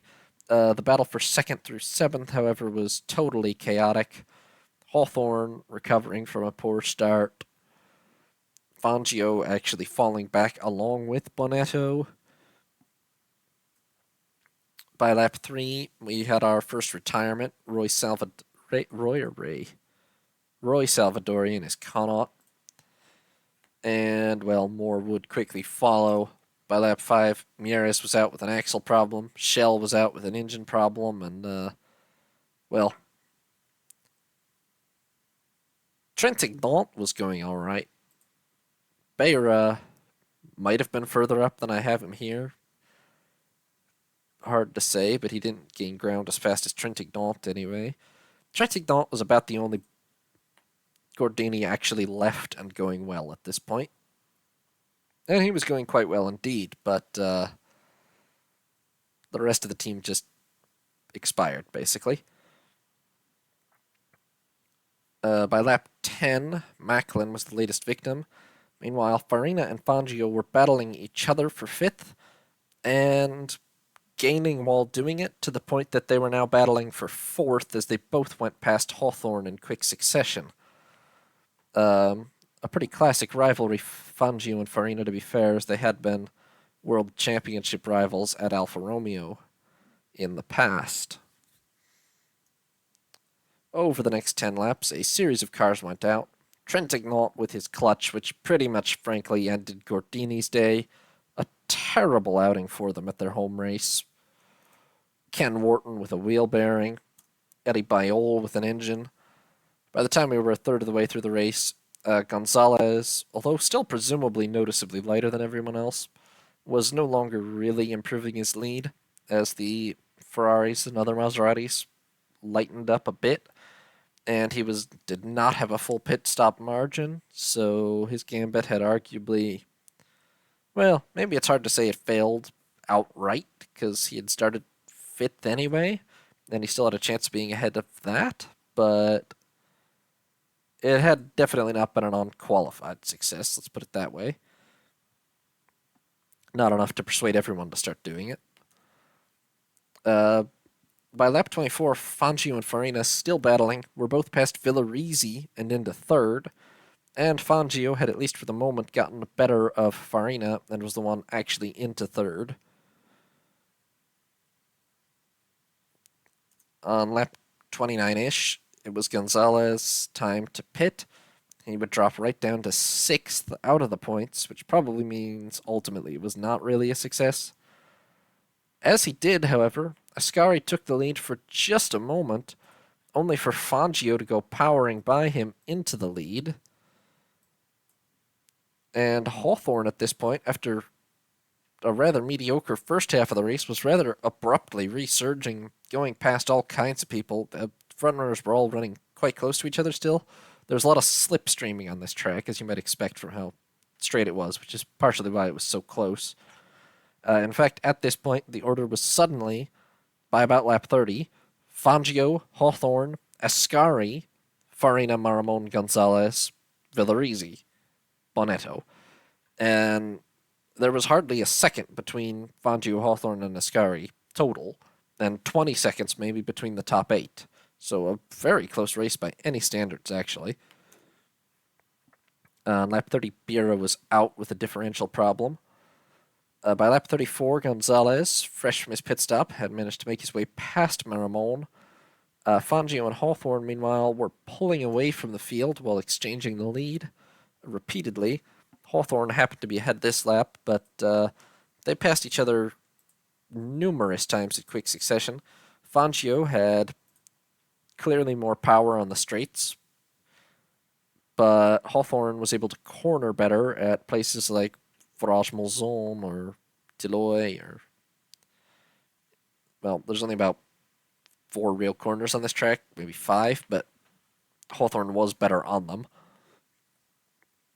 by a definitely noticeable margin. Gonzalez, meanwhile, following his pit stop, was still going great guns. By lap 36, he was past Farina, even as Fangio was back ahead of Hawthorn. And then by lap 37, Gonzalez was promptly past Ascari as well, even as Hawthorn was back ahead of Fangio. Maramon, meanwhile, got hit by a pebble or a rock flying up from the track, which punched a hole in his radiator, which he had to pit to try to fix. On lap 39, unfortunately, it was Moss out, while Fangio was back ahead of Hawthorn. Then on lap 43, Bonetto actually became the first frontrunner to expire completely with an engine failure, even as Fangio was back ahead of Hawthorn. And over the next 15 laps or so, the lead changed at least 6 more times. Fangio and Hawthorn at no point separated by more than a second, an absolutely epic battle. Meanwhile, Ascari and Gonzalez were battling furiously for third.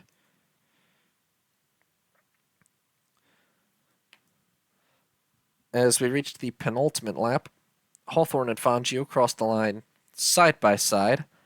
Ascari and Gonzalez right behind them. And it was set for an insanely close finish.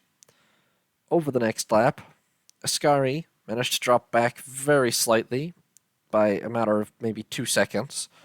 And so Gonzalez got a clearer advantage in third. Hawthorne and Fangio were still very close, with Gonzalez right behind them. Fangio went for the pass at Virage Deloy, the final corner, and Hawthorne held him off.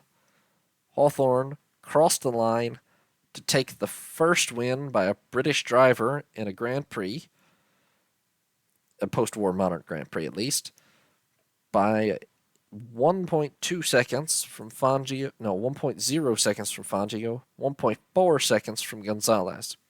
Fangio finished second, but did take the fastest lap.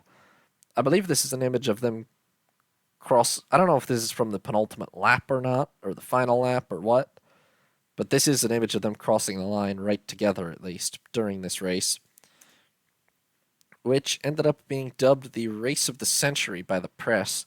I've got Ascari and Gonzalez in the wrong order there. Sorry about that. Gonzalez was the one to make it into third. He actually made a run on the two leaders in the last straight, but didn't quite get into it. The absolutely epic nature of the battle between Hawthorne and Fangio would lead to the press dubbing this the race of the century.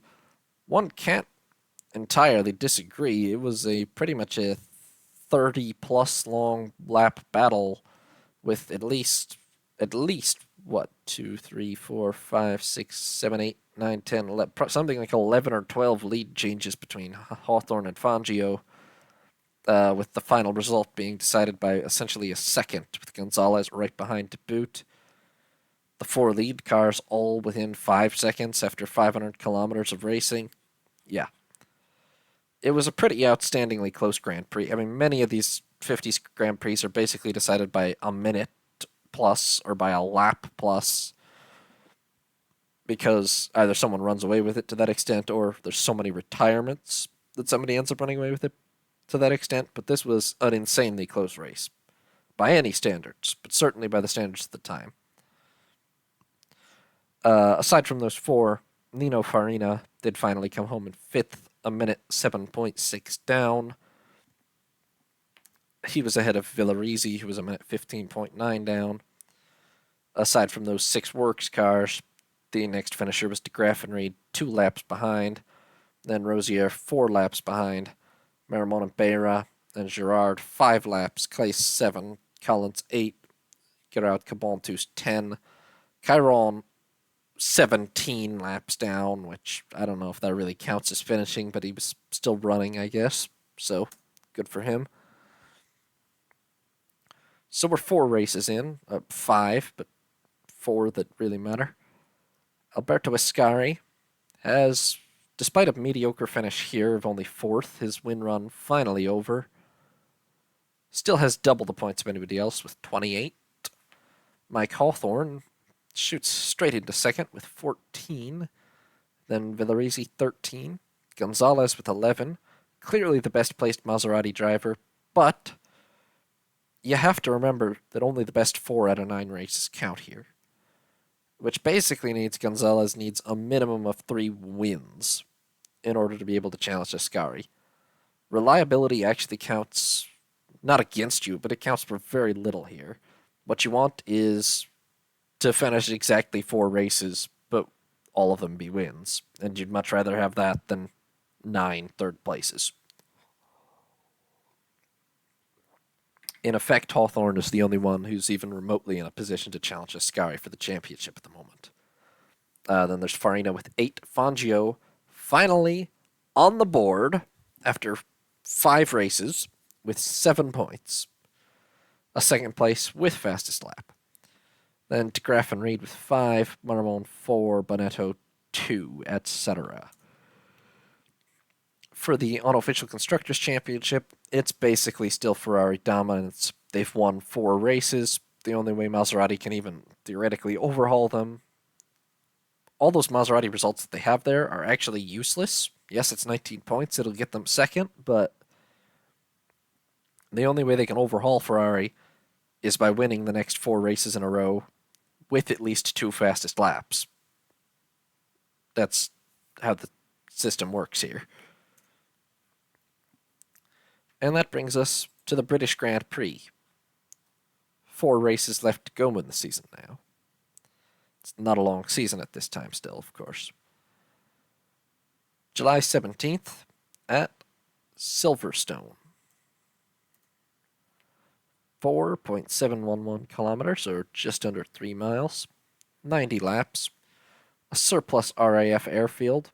Still a very fast track, basically on the order of 5, maybe 6 corners. Reconfigured last year after coming under ownership of the British Racing Drivers Club. They're happy with that configuration, sticking with it, and as the map gives away, they will stick with that configuration for something like 20 years afterwards. Last year, this race, like so many others, was won by Ascari for Ferrari. And for once, neither Ferrari nor Maserati makes a major change in their lineup or anything coming into Silverstone. It is, of course, the height of the season now, and things are a little more stable, at least among the leaders. 28 cars show up in Britain. 5 Maseratis, 5 Ferraris, 3 Gordinis, and 6 Coopers, 5 Connaughts, and 4 HWMs from the locals.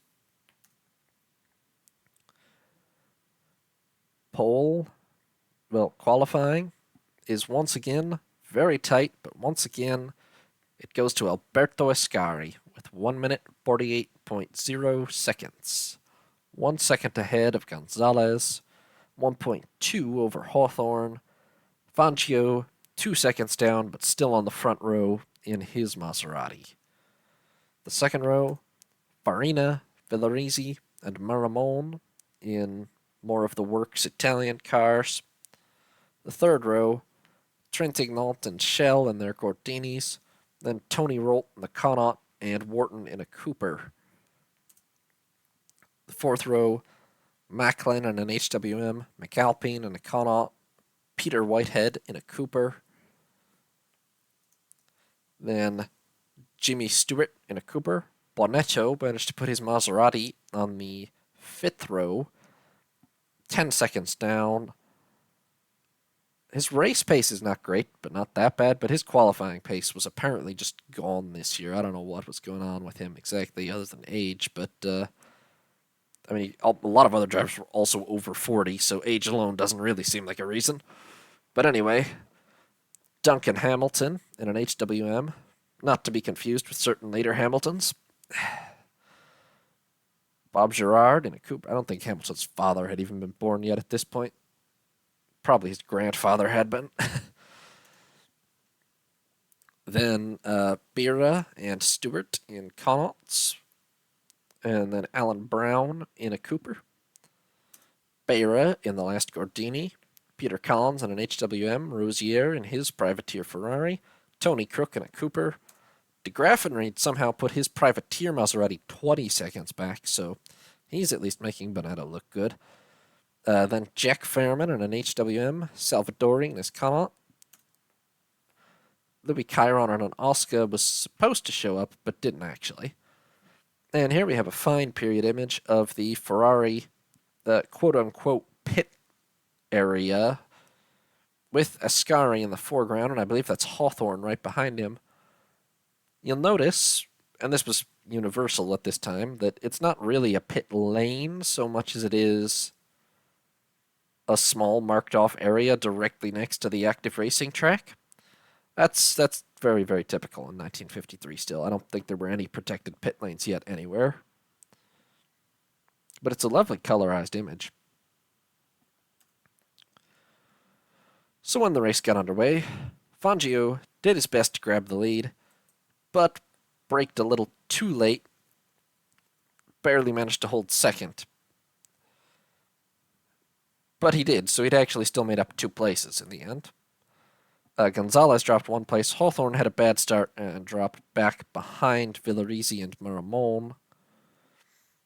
Farina also had a bad start, dropped behind Villarizi and Maramon. Shell and Trintignant both held their places for Gordini. Both Tony Crook and Kenneth McAlpine managed to have their cars blow up on the grid. Crook's fuel system was apparently broken. I forget what was even wrong with McAlpine's, but Imagine two cars fail on the grid. We hardly ever even see a car fail to make it to the. We hardly ever see one car fail on the grid in modern F1, but it was just not even uncommon to see multiple cars fail to make it off the line still in 53. By lap 2, Hawthorne had made his way past Maramone, only to spin at Woodcote and dive straight into the pits with a fuel leak. Gonzalez, meanwhile, passed Fangio and began trading fastest laps with Ascari. So Ascari at least had some challenge at this point. Within a few more laps, the retirements began piling up. Shell out with electrical problems. Girard out with suspension problems. Hamilton out with a broken clutch. Trintignant out with a broken axle. Oh, no more Gordinis again. Lance Macklin now best of the rest in his HWM. Bonetto somehow still behind all of them. Ish. He was gaining, but, he shouldn't have had to be gaining from that far back anyway, let's be honest. Gonzalez, meanwhile, was still not far behind Ascari, still trading fastest laps, but it was becoming increasingly obvious that maybe part of the problem is that that was because his car was light, because he was leaving a giant trail of fuel behind him everywhere he went, which became increasingly obvious to the marshals and spectators, and on lap 17, he was black flagged because he was leaving gasoline all over the tarmac. However, he ignored this black flag, as one did in 1953. However, after they kept waving at him for the next 3 or 4 laps straight, he finally came in on lap 20, argued with the officials while the Maserati crew apparently plugged the fuel leak, and was then allowed to restart. He, however, lost 2 places in the process. Bonetto had made his way up to higher than where I have him there, even something like 7th, but had to stop to change a spark plug and dropped right back down the order. To be fair, that's just a no-luck situation. As the laps kept rolling by, more and more cars went out. Ian Stewart with an ignition failure. Ian Stewart with an ignition failure. Beira with a fuel pump. Macklin with a clutch. De Graffenried with a clutch. Fangio was not too terribly far behind Ascari by this point, but Ascari was very comfortable on the lead at least, and that was with hardly a third of the race done. And apparently despite all that, well, I'm not 100% clear on whether Gonzalez intended to make a fuel stop, but I guess even if he hadn't, the fuel leak made him. He did stop about halfway through the race for fuel, but just about managed to stay 4th. Maramone, meanwhile, was holding Farina back for 5th by this point. Salvadori went out with a wheel problem. Fairman with a clutch problem. Collins spinning off. Brown overheating. Farina took 5th back from Maramone as that little battle continued. And by this point, what do we have, 28 starters? We're about 12 now, I think. Bit of a high attrition affair, the British Grand Prix in these days. That would not get better. I didn't particularly mention, but it's been a rainy weekend in Silverstone, but it hasn't been raining in this race. It has, however, been cloudy, overcast, and rather threatening. More than 2/3 of the way through the race, and Maramone and Villarizi managed to both retire on the same lap, with Maramone's engine blowing and Villarizi breaking an axle. Meanwhile, after an initial burst of speed after his pit stop, Farina overhauls Gonzalez and takes 3rd from him. So it's Ascari, Fangio, Farina, Gonzalez, and Tony Rolt is probably briefly in the points, but in fairness, Hawthorne is right behind him at this point, making his own recovery from his little, what was it earlier in the race? He had his own fuel leak, actually. Apparently it's pretty common at this point. In any case, by lap 71, Holt retires with a half-shaft failure, which pretty much ends any question of whether Hawthorne can overtake him. Probably would have anyway, but allegedly he was holding Hawthorne off pretty well until that happened, at least. That also doesn't have any chance of Britain scoring points at its home Grand Prix, but requires another retirement from the frontrunners now. On lap 75, that does become marginally more likely, as abruptly, the threatening skies finally open up, and it begins raining. Quite torrentially. Apparently, it was hailing at some point. This did not bring out a red flag, or safety car didn't even exist yet, or even, any sort of caution or anything. They just kept going, because it's 1953. Ascari apparently hardly even slowed down. He was only lapping a few seconds a lap slower, despite the fact that it was now hailing.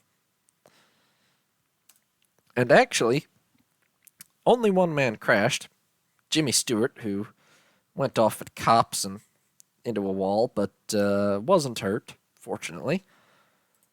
And the rest of the field managed to keep on going. After 90 laps, in still torrential rain, Ascari would win by a full minute from Fangio, but at least not by a full lap. He did have to split the fastest lap point with Gonzalez, who finished 2 laps down and behind Farina. So the podium, Ascari, Fangio, and then Farina. Gonzalez, Hawthorne, 3 laps down, but at least recovering to in the points. In fairness, this one wasn't really his fault, it doesn't seem like. Only 5 other cars finished the race, despite 28 starters, those being Bonetto and Bira, 8 laps down, Wharton, 10 laps down, Whitehead, 11 laps, and Rosier, 12 laps. A lot of the back markers did slow very severely in the rain, apparently. So we're 6 races in, 3 to go. Bearing in mind that at the time they actually still thought there were 4 to go, because the Spanish Grand Prix hadn't been cancelled yet, which will become relevant shortly. But Ascari has his 4 wins. He's actually 2.5 points short of the maximum, because he has only 1.5 fastest lap points. But let's be honest, the championship is all but sewed up. Hawthorne has to win 3 out of the next 4 races, or Gonzalez has to win... No, it's actually only Hawthorne. At the time, they thought that anybody could win 4 out of the next 4 races and still beat Ascari. In all reality, Hawthorne has to win all 3 of the remaining races in order to stop Ascari from winning the championship. He's the only one that can do it, because with the benefit of hindsight, we know that Spain is not actually happening. Money. So it's Ascari with 33.5 points, Hawthorne 16, Gonzalez 13.5, now only barely ahead of Fangio with 13. Fangio's at least gotten himself into it finally. Villarizi also 13, but a bad last couple of races, which I think were not really his fault, but still quite poor. Farina 12, and those are pretty much the big 6 at this point. Maserati's other drivers, Maramone and Bonetto, only have 4 and 2 points respectively. De Graffenried has 5 in the privateer. To be fair, De Graffenried is certainly, in the privateer Maserati, is certainly beating Rosier in the privateer Ferrari. For our unofficial constructors, Maserati have pretty well got second wrapped up. Ferrari have literally the same score as Ascari, except more not counting points. And actually, this is over. At the time, it would technically still have been on, because Maserati could have won 4 races, including Spain. But with the power of hindsight, we can say that unofficially Ferrari have already won the Constructors' Championship, because there's only 3 races left, and Maserati can't possibly overhaul their points total, despite only being 12 behind. But the dropped points make it much more difficult to make up gaps like this. Anyway, 3 races to go. Hawthorne is now, I believe, the only one who can stop Ascari. At the time, they thought other people could, but in practice, it's only Hawthorne. And we headed to, well, if Spa is the most dangerous track in Europe, the Nürburgring is the most difficult, shall we say. The most terrifying, perhaps. We head to the Nürburgring. 22.81 kilometers, or over 14 miles. The race is only 18 laps long here. Finished way back in the 1920s as Germany's premier purpose-built racetrack. Winding, mountainous, often rainy on only parts of the course rather than the whole course. Exceptionally long. Very much earned its nickname, the Green Hell. Added to the schedule in 1951, as Germany wasn't given a race in 1950, probably due to the whole Nazi thing. It had been won in 52 by, you guessed it, Ascari for Ferrari. As usual, an absolute horde of German entries showed up, taking the field to 34 cars. Also showing up, Prince Akihito of Japan, now Emperor of Japan, at the time just 19 years old. He's actually not Emperor anymore. He's 89 now and retired a few years past, or abdicated, that is, back in 2019. But he was the Emperor for quite a few 30-something years.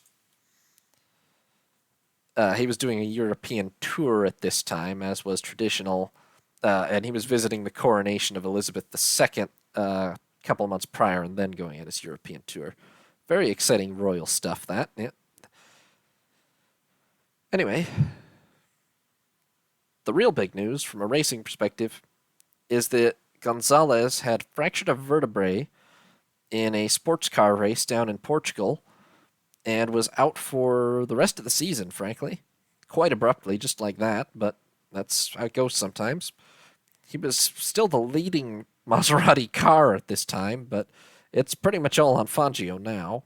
Not that there's any real chance, but if Maserati dare to even, break Ferrari's win streak, then it's all on Fangio.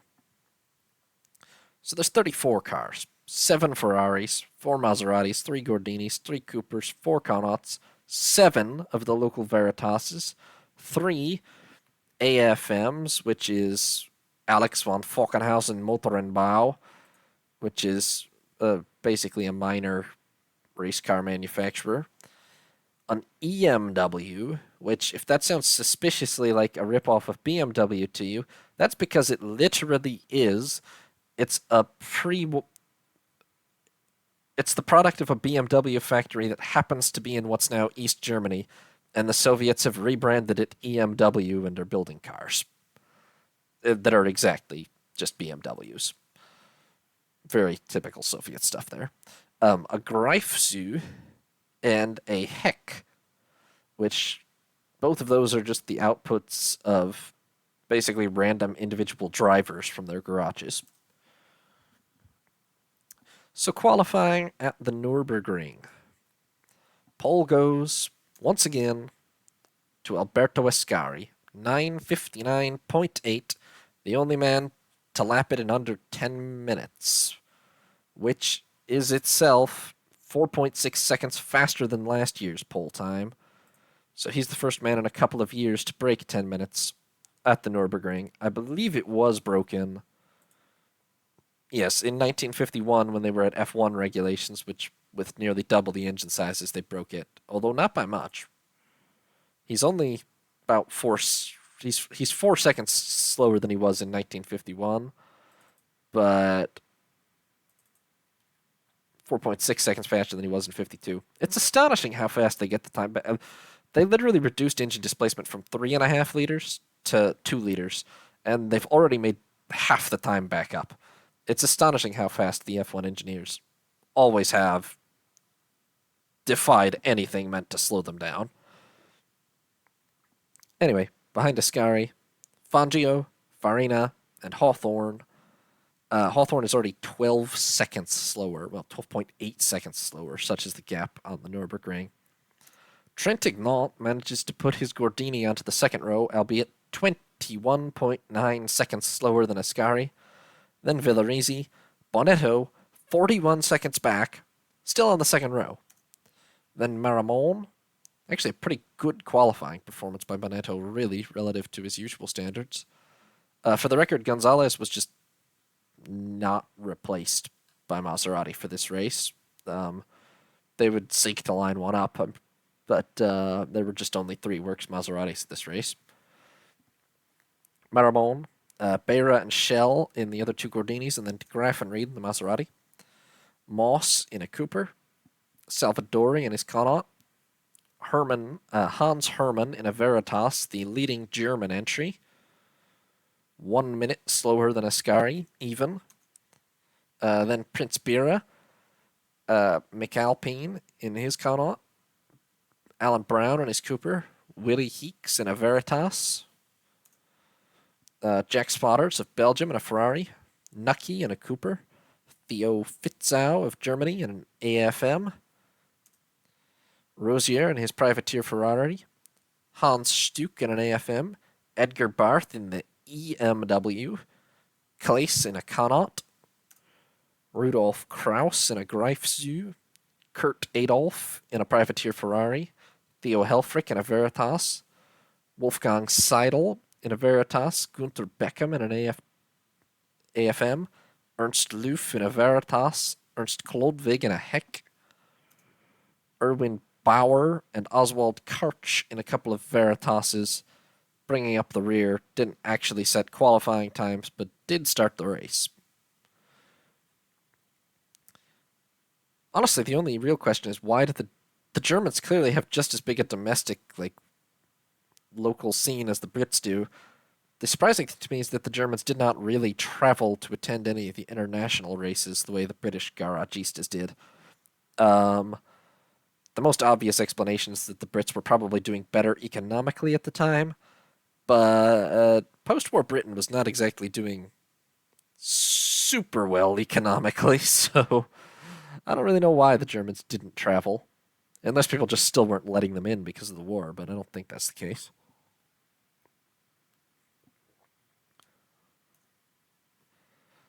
So, as we get to the day, Hawthorne or Fangio? Oh, yes, actually I calculated this out. Fangio's second with fastest lap is just technically enough that I believe with 3 wins with fastest laps, he could exceed Ascari's 4 wins with 1.5 fastest laps. The fastest lap point is actually really significant when it's only 8 points for a win if you don't have the fastest lap. So fastest lap's worth 1/8 of what a win is. I mean, it's really, really very important. Anyway, Hawthorne or Fangio can technically still deny Ascari the title. Fangio immediately shoots into the lead off the line, but within half a lap, Ascari is back in the lead, and by the end of the first lap, Ascari is 10 seconds ahead. I kind of love that EMW's badge is just also a ripoff of BMW's badge, by the way. They're doing sterling work over there in the Warsaw Pact states. Anyway, Ascari leads by 10 seconds after a lap from Fangio. Hawthorne is right on Fangio's tail, and then behind them, Farina, Villarizi, Bonetto, De Graaf and Reed, Shell, Beira, and eventually Herman, who gets a pretty decent start himself. Both Loof with a fuel pump issue and Stuck with an engine problem are out within the lap. By lap 2, Hawthorne actually goes past Fangio for second, but can't pull away much. Fangio stays right on his tail. Ascari, on the other hand, is hugely fastest again on the second lap and is pulling away at just an absurd speed. And, I mean, okay, it's a long lap, but nonetheless, the attrition, terrifying. Bauer and Salvadori with engine problems and Trintignant with differential issue, both out on lap 2. Within the next 2 laps, Beckham with an engine problem, Adolf with a transmission problem, and Fitzau with an engine problem are all out. Now, to be fair, most of these are German locals. A couple of them are the British or the privateers or whatever, but the German cars are not having a good time of it, clearly. Everything changes, however, on lap 5. when, as Ascari comes through Tiergarten, which you'll see is right before the start-finish straight, luckily for him, one of his wheels, or well, his wheel hub followed by his wheel, abruptly broke off. His front right wheel went flying off. Somehow, he coasted into the pits on 3 wheels. The Ferrari team had to scramble, ended up borrowing a wheel from de Graffenried's team. How they even did that, since de Graffenried isn't driving a Ferrari. I mean, I guess it must just be that the Pirelli wheel hubs are the same for everybody or something, but managed to beg and borrow a wheel from de Graffenried's team to replace his because they didn't have a spare for some reason. I guess, to be fair, usually losing an entire wheel is pretty terminal. Managed to get Ascari going again, but he's now 9th. Honestly, the fact that after 4 laps he can lose a wheel, be in the pits for a couple of minutes, and is only 9th is astounding enough. And that lets Hawthorne into the lead from Fangio. Farina, however, 16 seconds behind Hawthorne and Fangio as they went past the start-finish line at this point. Noticed Ascari in the pits and just instantly seemed that little bit encouraged. Maybe he was a little demoralizing losing to Ascari all that time and he figured he couldn't win, but all of a sudden, seems Farina thought he could win. And by lap 7, well, first of all, Ascari had already recovered 4 places into 5th because he's that fast, but Farina was closing right up on the leaders and in the nice 2 laps had made 15 seconds up. Meanwhile, Bira was out with a suspension problem and Shell with an engine problem, as it just doesn't get better if you're not, well, reliability is just that way at this point. And on lap 8, somewhere out on the track, obviously no cameras at this point, somewhere out on the track, Farina goes past Fangio, goes past Hawthorne, and at the end of lap 8 comes around in the lead. Beira, meanwhile, out with a gearbox problem. On lap 9, Fangio is able to retake his place, is able to pass Hawthorne back at least, and pretty quickly stretches that advantage. Hawthorne does not have a lot of experience on the Nürburgring. He's looking tired, and he's just not able to hold on to it. Meanwhile, Heeks is out with a transmission failure. Unfortunately, Ascari's comeback comes to a close on lap 10 as he pulls into the pits with a... It's not actually clear whether his car was really struggling anymore. It's just that he was still at a several-minute deficit to the top 4. So he comes in. He orders Villarizi to just give him his car. Apparently Villarizi revved his engine a bit unnecessarily on the way in, but he gave Ascari his car. Ascari took off. Probably Villarizi's car lost 30 seconds for a minute, but took off still in 4th. Villarizi had to take over Ascari's car, which is now at the back. Or not at the back, but way down, a lap down or more. Would have pretty much been a lap down, yeah, probably. Dropped to 13th. And, well, that's the situation. Team orders are real brutal when you have to hand your whole car over to somebody. Within the next couple of laps, more people keep dropping out. Karch with an engine problem. Clace, engine. Barth and his EMW with the exhaust, with an exhaust issue.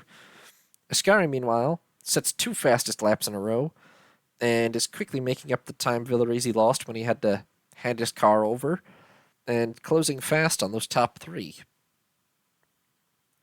Keeping in mind that, well, actually, so long as Farina wins the race, Ascari is still fine, but Fangio and Hawthorne are ahead of him, and they're the ones that can stop Ascari from taking the title. On lap 14, Ascari sets a 3rd new fastest lap in a row, just going faster and faster, driving like a man possessed, closing very quickly on Hawthorne. Maramone goes out with a broken suspension. And on lap 16, it turns out that maybe there's a reason why you don't keep your foot to the floor all the time with a 1953 engine, because Ascari comes into the pit trailing a cloud of blue smoke and storms off the track back to his hotel. Alan Brown also goes out with an engine failure the same lap. The next lap, Sterling Moss manages to pass Jack Spotters in the privateer Ferrari for best of the rest. A quite impressive drive from Moss, actually, considering what the Cooper is. But he still can't get into the points, unfortunately. And on lap 18, Farina comes across the line to win by a full minute from Fangio and Hawthorne. Bonetto is 9 minutes back, but nonetheless takes, 8:48.6. Nonetheless takes fourth. De Graffenried, a lap behind, is fifth. Ascari does manage to keep the fastest lap despite retiring, which he set on lap 12. Now, with hindsight, because Farina wins, Ascari effectively wins the World Championship here. However, in 1953, they did not know that. The Spanish Grand Prix was still on the schedule at this moment. And so, technically, the championship race is still open at the time. Albeit the odds of anyone catching Ascari are negligible, but technically it's not over at the time. Other finishers, Moss, a lap down along with Spotters, Villarisi, who recovers to 8th and is pretty frustrated, Herman, Rosier, 2 laps down, Nucky, Helfrich, McAlpine, Kraus, 3 laps, Klodvig, 4 laps, Seidel. None of the German locals do especially well. I mean, Hans Hermann and his Veritas are the best, but still only 9th. Overall, Ascari's fastest lap doesn't improve his counting score at all. It just gives him 37.5 not counting points. To be clear, that's not 37.5 that don't count. He has 33.5 plus 4 that he can't count from France and Germany. Farina's win does take him into second overall with 20. Fangio with 3 seconds in a row is at 19, but 3 seconds in a row is actually just kind of what you don't need when only your best 4 results count.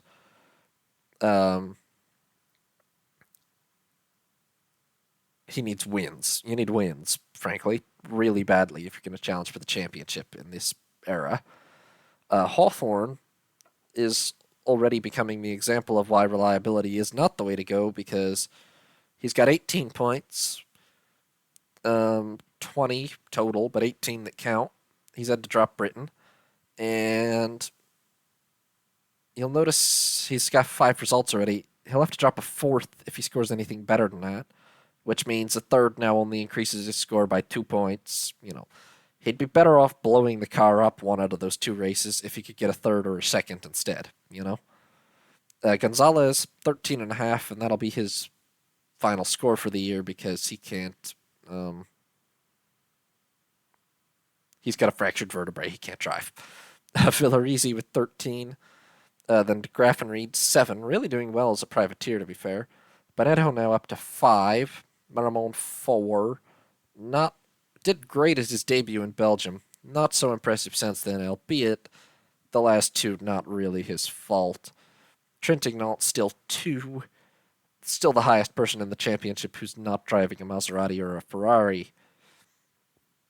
As for our unofficial constructors, Maserati are very, very clearly second best, but they're also very clearly second best. There's still time, however. 2 races left for the Ferrari streak to be broken. There was an intervening non-championship race at the Grand Prix des Sables d'Olonne, which is a resort town in France. Mostly French entries showed up, headed by the 3 Gordinis of Shell, Trintignant, and Beira. The 1 Ferrari that was present was Rosier and his privateer. Bale and Moss actually finished out the top group. It was another one that was run as 2 heats. No final, though, just the best aggregate time winning. The result would be actually that Louis Rosier and his privateer Ferrari did win this one. From Chiron and his Oscar, then Moss, Geraud Cabontus in an HWM. Moss was in a Cooper, and Beira and his Gordini was 5th. Shell retired. Trintignant also retired, actually. Well, was classified, but retired from one of the heats and only took 8th overall. And so that brings us to the penultimate race of the 1953 season, the Swiss Grand Prix at Bremgarten. Actually, one of the founding races of the World Championship. Run on August 23rd. Bremgarten, 7.28 kilometers, 4.5 miles, 65 laps around it. Built in 1931 in a forest near Bern for motorcycle racing. Pretty much all high-speed corners, very tree-lined. Kind of Nürburgring-like, but not as long and terrifying as that. The Nürburgring is what? 22? So the Nürburgring is 3 times longer, but nonetheless, in character, kind of similar, especially with the uneven and changing surface. Like I said, one of the founding races. This one was actually the last won by Taruffi last year, when it had been held much earlier in the championship in May, because Ascari, frankly, because Ascari had gone to race in the Indy 500 and didn't take part. It has been shoved back 3 months in the schedule this year from one of the first races to one of the last. With Gonzalez out for the season, Maserati has picked up Hermann Lang, a fairly famous and successful German racing driver, to drive in Gonzalez's place. Lang is, well, in his 40s, but that's no real insult. He was quite successful with Mercedes before World War II, winning the likes of the Tripoli Grand Prix that Fascist Italy sponsored. Yeah. Well, there's no real way around the fact that the Italian and German teams pre-war were pretty sponsored by their rather unethical governments. Anyway, arguably Lang is the 1939 European champion, but it's unofficial due to the outbreak of World War II and all that, making the season abortive. Anyway, Lang is not that an important player. I don't know why I'm talking about him for so long.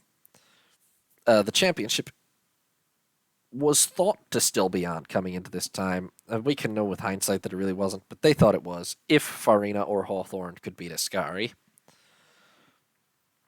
Because they had wins, and that was the only chance. Somebody had to win the 3 remaining races. 20 cars showed up, of which 8 were Ferraris, 6 were Maseratis, and the remaining 6 consisted of 2 Gordinis, 3 HWMs, and a Cooper. In qualifying, it went to Fangio by 6/10 from Ascari. It has been very close it's been very close in qualifying, and honestly, if not for some accursed bad luck with reliability, Fangio would definitely have a lot more points from the first portion of the season, and this would be a lot closer, but it is how it is. Fangio does take pole, however, from Ascari, then Farina, then on the next row, Trintignant in that Gordini, and he has been qualifying that thing very, very far up the grid. It's just that it then breaks almost every race, and he's just not fast enough in race trim to beat the Maseratis and Ferraris anyway, but the braking every race doesn't help. Anyway, then Maramon, and then on the third row, Villarizi, Hawthorne, and Graffenried in his privateer. Then Wharton in his Cooper, Bonetto in his Maserati, still qualifying further down the grid than he should. However, Lang in the Maserati all qualifies even further back. It's Lang's first race in the car, though, so it's a little more excusable, arguably. It's not his first race, though. He has been active with the Mercedes team in the post-war era. I mean, not his first post-war race. Then Beira and Svathers in a privateer Ferrari. Rosier in his privateer Ferrari. Macklin in the HWM. Frere in another HWM. Peter Hurt of Switzerland in a privateer Ferrari. And Albert Scherer of Switzerland in an HWM. Max de Terra of Switzerland in yet another privateer Ferrari. And Chico Landi of Brazil in a privateer Maserati. I think that possibly he's the first Brazilian to enter Formula One. Although Yes, yes, he is. Yes, he is. Yes, he is. Nor is this his first race. He took part in a couple as a backmarker in the previous couple of years. He is the first Brazilian F1 driver. Although how badly you guys want to claim him is maybe questionable. He was not all that impressive. Anyway, the start was absolute madness, as you might expect. Fangio held the lead off of the line, but would not hold it for the entire lap, as Ascari was able to pass him before the lap was out. Hawthorne made a great start, made up 4 places. Farina and Trentignan made terrible starts and lost 4 or 5 places. Rosier and Svathers managed to both spin off separate incidents, but within the first lap. And overall, after 1 lap, it was Ascari from Fangio, Hawthorne, Maramon, Villarizi, Bonetto, Farina, and then De Graaf and Reid and Trentignan. Within the next couple of laps, obviously, well, Frere would go out with an engine, and then actually reliability was somewhat decent. On lap 5, Maramon did make a mistake and managed to lose 3 places. I think it was a spin, but it didn't actually specify in the article I saw. Anyway, Farina was picking up speed pretty quickly and managed to get by Bonetto and Villarizi, in addition to the spinning Maramon. I should have deleted Frere already. Whatever. And then, just within a couple more laps, Farina was past Hawthorne and up to 3rd, so he really was on a bit of a... Ever since he saw Ascari retire at the Nürburgring, or lose a wheel at the Nürburgring, all of a sudden he's fast. On lap 10, unfortunately, Fangio's challenge basically comes to an end, as he's got some sort of troublesome engine or something. He comes in and he orders Bonetto to give him his car. Villarizi, meanwhile, is able to overtake Hawthorne. Unfortunately, this grab of Bonetto's car does not work for Fangio, as the very next lap he's back in to change a wheel, which proved faulty, and he drops right back behind Bonetto, who's driving the car that was originally his. At this point, it's more or less a Ferrari 1, 2, 3, 4 with Maramon, the leading Maserati. And to be fair, he might be the fastest Maserati left after Fangio's retirement. Not Fangio's retirement, after Gonzalez's injury and Fangio having these issues. The Ferrari 1, 2, 3, 4 does not last, however, as on lap 18, Villarizi manages to cave his nose in of the car on a palisade, a sort of one of the primitive trackside barriers that did exist at the time. Dropped to 6th in the pits, came out, and was immediately passed by Fangio before he could get up to speed. Hurt, meanwhile, was out with an engine problem. However, although Fangio had made up a couple of places, it didn't really get better, as on lap 30, he coasted into the pits with an apparently an enormous cloud of smoke trailing from a very spectacularly blown engine. Macklin was out in a slightly less spectacular fashion on the same lap. And that's pretty well the end for Fangio for the race. At that point, it is at least only a Ferrari 1, 2, 3 ahead of Maramon, and Trentignan is in the points once again, which a rarity, obviously. The race carries on with Beira going out with oil pressure problems. And up to this point, Ascari's been pretty secure, but on lap 40, his engine abruptly begins making a very flat sound, obviously not right. He comes into the pits, his mechanics look everything over, and after a couple of minutes, they manage to find a choked carburetor jet, bash it free with a mallet, and Ascari is back out on track in 4th, but still running. Farina now leads the race by a long way over Maramon and Hawthorne, who are battling for 2nd. And Maramon is ahead at this moment. Unfortunately, the dream for Trentignan comes to an end shortly after, as his axle breaks on lap 44, and Villarizi is back into 5th. However, that doesn't last, as a couple of major developments take place on lap 47, with first, Maramon's engine blows, much like Fangio's did, and he's out, leaving what should be a Ferrari 1-2-3-4, only for Villarizi, who's already had some problems, such as smashing his nose in, to have to make a stop due to a water leak, and then another stop to change a wheel, and yeah, he drops behind Bonetto and Lang. Not a good time for him. However, it's still a Ferrari 1-2-3, Farina, Hawthorne, Ascari, and on lap 50, the Ferrari puts out the board, giving them the order, ease off, bring it home 1-2-3. The World Championship actually wouldn't be secure, would it? Because they wouldn't have known that at the time, so it's astonishing that they thought Ascari would listen to that. Anyway, due to the glare of the sunset, allegedly, all three Ferrari drivers found this signal to be entirely invisible and did not react whatsoever to it. Meanwhile, de Graaf and Reed was out with a transmission problem. But yeah, the three Ferraris completely ignored the signal to hold formation and bring it home and kept on fighting. And on lap 52, Ascari was past Hawthorne for second. On lap 54, he went by Farina and was back in the lead shortly after losing something like 3 minutes to fix a choked carburetor. Meanwhile, Landy running at the back, out with a gearbox issue.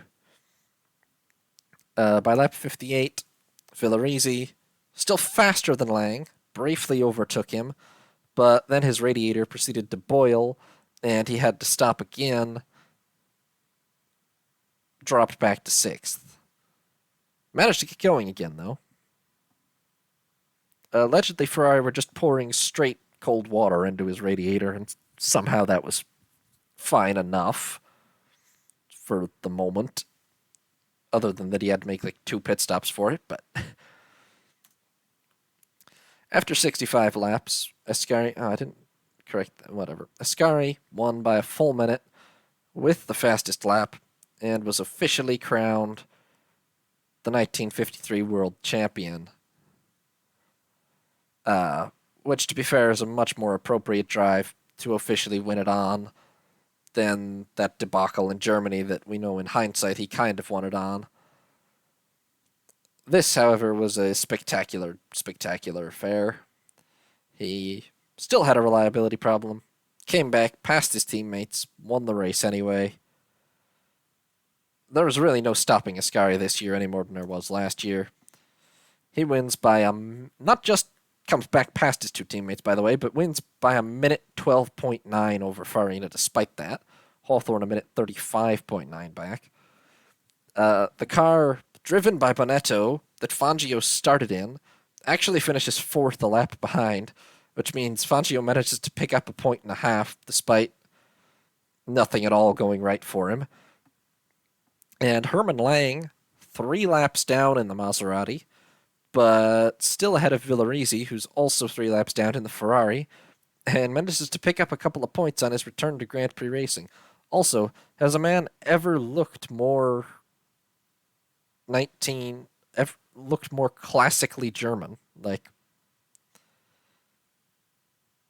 it's not that surprising that he was literally one of the faces of the Nazi racing program. Anyway, Villarizi and Wharton 3 laps down. De Terra and Scherer, the locals, managed to finish 14 and 16 laps down, respectively. Which is just, I don't even know how you do that, to be honest. Astonishing sort of thing. But some people were just that slow at this time. So the championship is officially decided now. 1 race to go. They thought 2 at the time, but even that didn't matter. It was over. Ascari, 34.5 points that count, 46.5 total. He's got 3 wins. He's got 5 wins altogether, of which 2.5 fastest laps he has. So he's not quite going to get the maximum score for the year, but he can go for 35.5. Farina sits second with 26 points after a second here. He has, after a rough start to the season, he has picked it up pretty much alongside Fangio, and they've both had a good last couple of races. Fangio at 20.5 points. This will be the race he drops if he can get a better result at the final Grand Prix, so he's got to drop 1.5 points. Farina would have to drop 4 points if he got a better result at the final race. So there is a decent possibility of Fangio at least taking second. That's pretty much the battle going into Italy. Hawthorne is at 19.24, and, well, he's actually also in the battle for second. He would have to drop a fourth, which puts him still behind Farina, but maybe in a better position to improve. Anyway, Gonzalez 13.5, Villarizi 13, DeGraff and Reed 7, Bonetto is now up to 6.5, Maramon 4, Trintignant 2, still the only non-Ferrari or Maserati driver to score in the Formula regulations part of the season. Our unofficial constructors, obviously, it's 7 wins in a row for Ferrari, discounting the Indy 500. They've very much got this wrapped up. Maserati couldn't do any better than 4th today. Ferrari 1, 2, 3.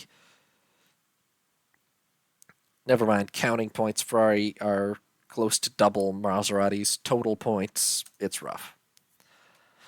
There was one last non-championship race before the end of the season. The Circuit des Cadors in France. It was 2 10-lap heats, actually, and a repechage, apparently, as well as a final. In any case, Shell was the fastest in qualifying from Rosier, Bayol, Trintignant, and Beira. The main starters were the Gordinis plus the privateer Ferraris of Rosier and De Tornaco. And that's how it finished as well, with Trintignant winning the race from Shell and Beira, then Rosier and De Tornaco. Well, good to see Trintignant getting his recognition in the minor races at least, because it's just been he's been clearly the fastest non-Italian, non-works driver in the main championship, but the world championship, but it's not resulted in a lot of points. Anyway, that brings us to the final race of the season, the Italian Grand Prix at Monza on September 13th. 6.3 kilometers, about 3.9 miles. Monza was built in 1922 by the Milan Automobile Club. The high-speed ring was still out of use at this time due to some deaths back in 1933, which means the track being used was, frankly, pretty much recognizable as the modern Monza. I mean, it's missing the chicanes at the Bretafilo and what's now the Ascari chicane at Curva de Villone. And also the Curva Sud is not Parabolica yet. It's not a Parabolica. It's two successive 90-degree right-handers. But it's pretty identical. And Ascari and Ferrari did win this last year, as they won everything last year, basically. Despite scoring points in Switzerland, Lang does not get the 4th Maserati drive for here. Instead, Maserati gives it to a local Sergio Montavani.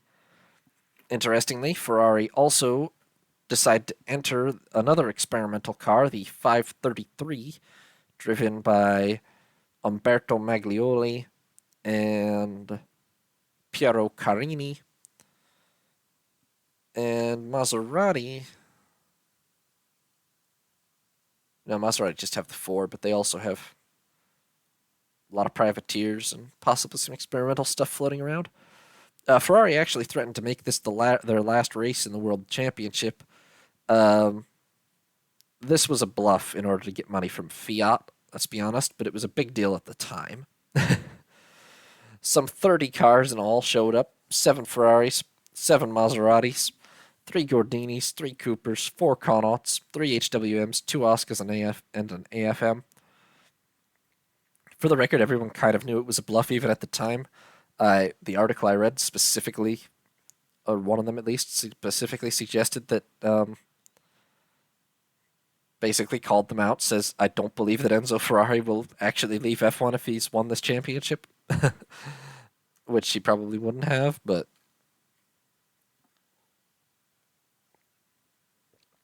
They love to threaten to. It is Ferrari's home race, of course, but to be fair, it's also Maserati's home race. It's not really as Ferrari. I mean, not only is it also Maserati's home race, but honestly, Maserati is probably a bigger brand than Ferrari still in 1953. I don't exactly have like a brand recognition survey or anything, but I kind of suspect Maserati is still a bigger brand in 1953. Maybe it's close by then. Anyway, Ascari does take pole at Ferrari's home race by a half second from Fangio, then Farina, then Maramon. So it is 2-2 on the front row. Then on the second row, Villarizi, Hawthorne, Bonetto, not a bad qualifying from him. Trintignant, again putting that Gordini, well, just absolutely best of the rest. Then De Graffenried in his privateer, Sterling Moss in his Cooper, Maglioli in the experimental Ferrari 533, Sergio Montavani in the fourth Maserati, which qualified at a good deal worse than Bonetto, to be fair. The fourth row, Bayol and his Oscar, Salvadori in the Connaught, Shell and Mieres in Gordini's. Then Rosier in his privateer Ferrari, along with McAlpine in a Connaught, Wharton in a Cooper, and Carini in the other Ferrari 533. Landi in his Maserati, Fairman in the Connaught, Bira in a privateer Maserati, Brown in a Cooper, then Chiron in another Oscar, Fitch, Macklin, John Fitch, who was American, Macklin and Gerard Cabontus in an HWM, and then finally Hans Stuck in an AFM and Kleiss in a Connaught. Ascari was 3 seconds faster than his pole time from the previous year, incidentally.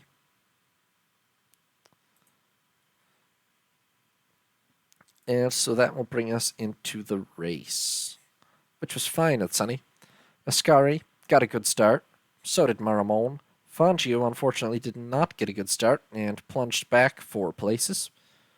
However, after crossing the line on the first lap in 5th, he immediately began to be faster than everyone else, and over the next few laps, rapidly overtook basically a car a lap until on lap 7, he suddenly found himself charging past Ascari into the lead. Meanwhile, Macklin became the first retirement of the race with an engine failure, followed shortly by Kleiss with a fuel system failure. Now, this was very much a slipstreaming-based race to a greater extent than any other on the calendar. It still sort of is now, but the chicanes break it up a lot more now. At the time, it was pretty much constant slipstreaming between everyone. Not quite oval style, but almost close. And on lap 9, it was Ascari back into the lead. Then on lap 10, it was Farina into the lead. And it was just a very close... The top 4, Ascari, Farina, Fangio, Maramon, had broken away from everybody else. But the 4 of them were just battling back and forth pretty much every lap. Over the course of laps 11 through 15, the lead changed hands 3 times, at least. That's 3 times when they crossed the line. Meanwhile, Fitch was out with an engine failure. By laps 18 and 19, Bayol and Landi were out with engine failures as well. By lap 25, Fangio was back into the lead after Ascari had about 10 laps where he'd managed to stabilize it. And then over the next 10 laps, the lead changed hands 3 more times. Salvadori was out with throttle failure. And then over the next 5 laps, the lead changed twice more. Carini retired the experimental Ferrari with an engine failure. And Montavani was replaced by Luigi Musso in their Maserati. Why, I don't really know. Presumably they just had some sort of agreement between each other to swap at the halfway point to the race. By lap 46, Farina was back in the lead. Meanwhile, Maramon took a stone to the radiator, which Is that the second time this season that's happened to him? I feel like, was it him that happened to in France also? In any case, Maramon took a stone to the radiator and was out as well. Well, not out, but dropped way back. Sorry. Um, Over the next half a dozen laps, the lead changed 3 more times before Ascari managed to get in front and, for a good while, stay in front. You'll see the order shift a lot further back. That's because a lot of British back markers were having to stop to make repairs midway through the race because, okay, the reliability of the front runners hasn't been great all season, obviously. It's 1953, but the reliability of the British garagistas has been abysmal, as you would kind of expect. They're less professional outfits when you come right down to it. However, the race did pretty much stabilize for a good 20 laps, with Ascari managing to hold everyone off in the lead. The next person to retire was de Graffenried on lap 71. Still an extremely close three-way battle for the lead between Ascari, Farina, and Fangio, but Ascari just holding on to it. And on lap 78, he was still holding on to it, as Bonetto accidentally ran out of fuel due to some sort of miscalculation and retired. Not Maserati's finest hour, that.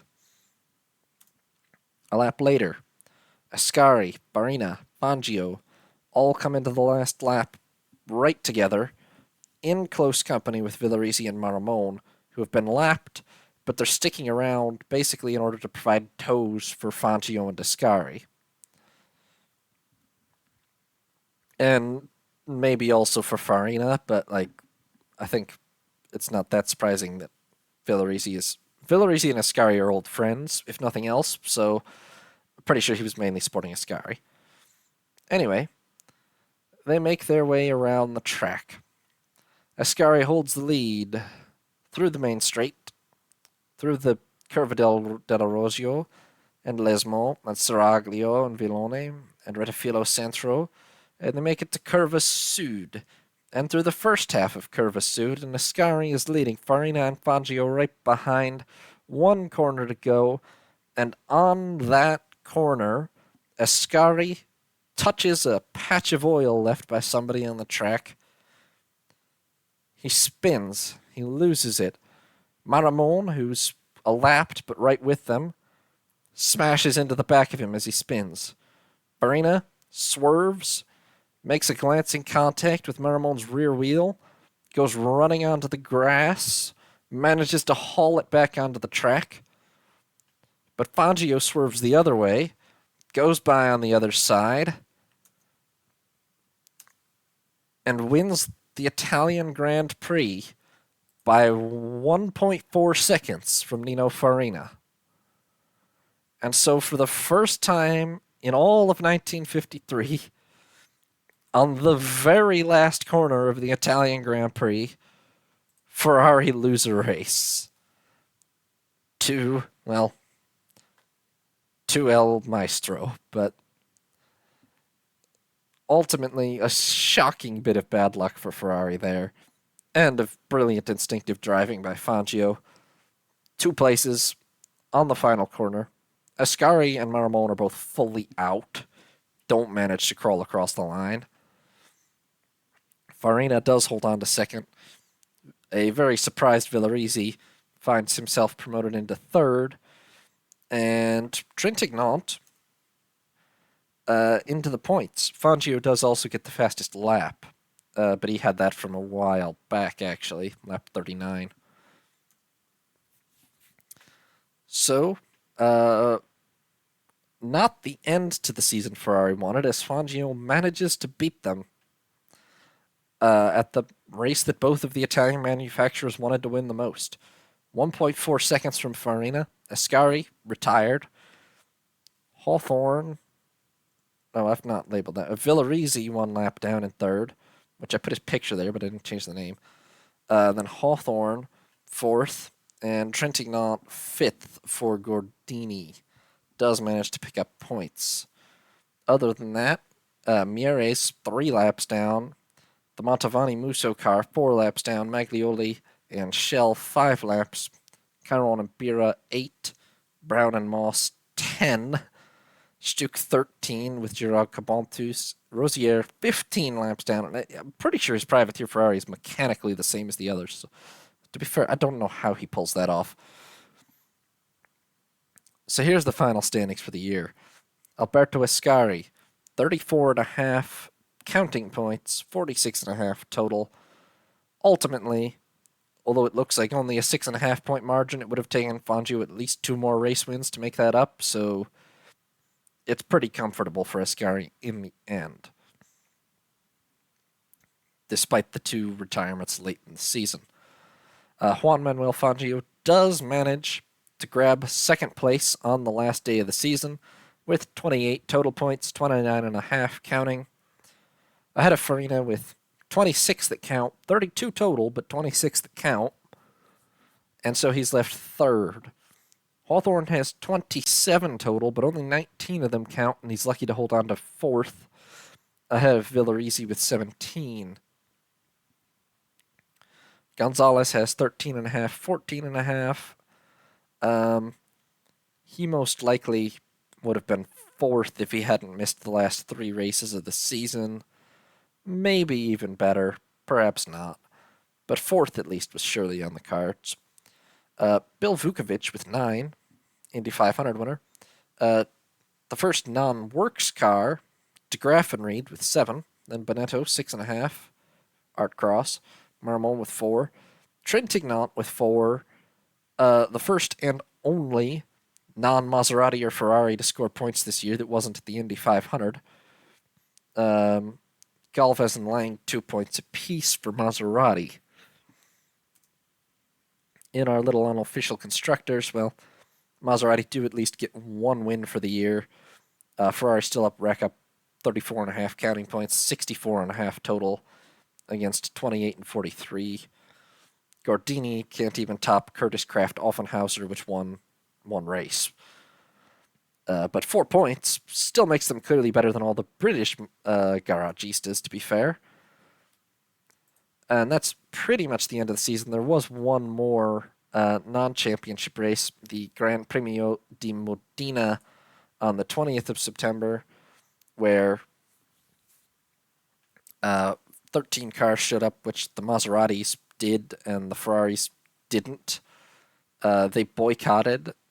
I'm not actually sure why, although I think it was just related to Enzo still having his bluff about withdrawing from racing if Fiat didn't give him money, basically. Sadly, however, Charles de Tornaco, who has 2 Grand Prix starts in total, did die rolling his Ferrari in practice for the Gran Premio di Modena. Although a wild stat is that actually up to this point, nobody has died driving their car in a Grand Prix weekend.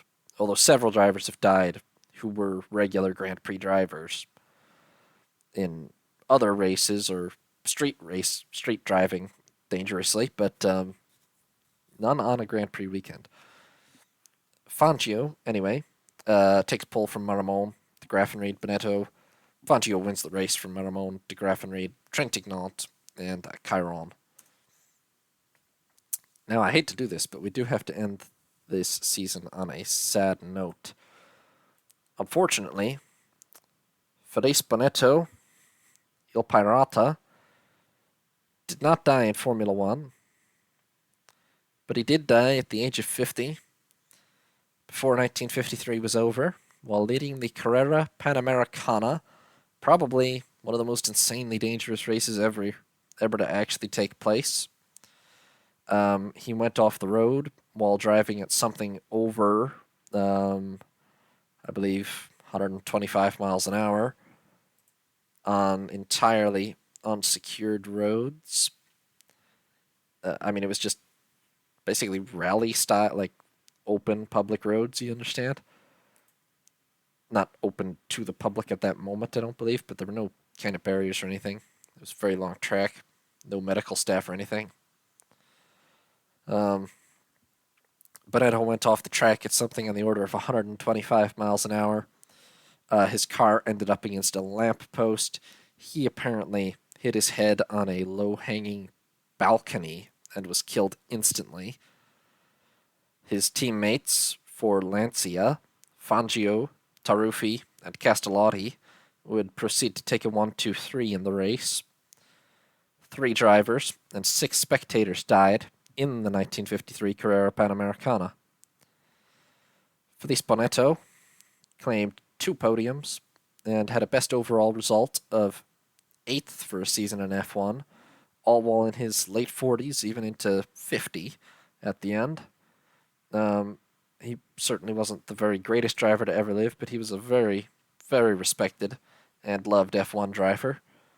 And unfortunately, the sport was extremely dangerous at this time, and F1 wasn't even the most dangerous part of it at this time.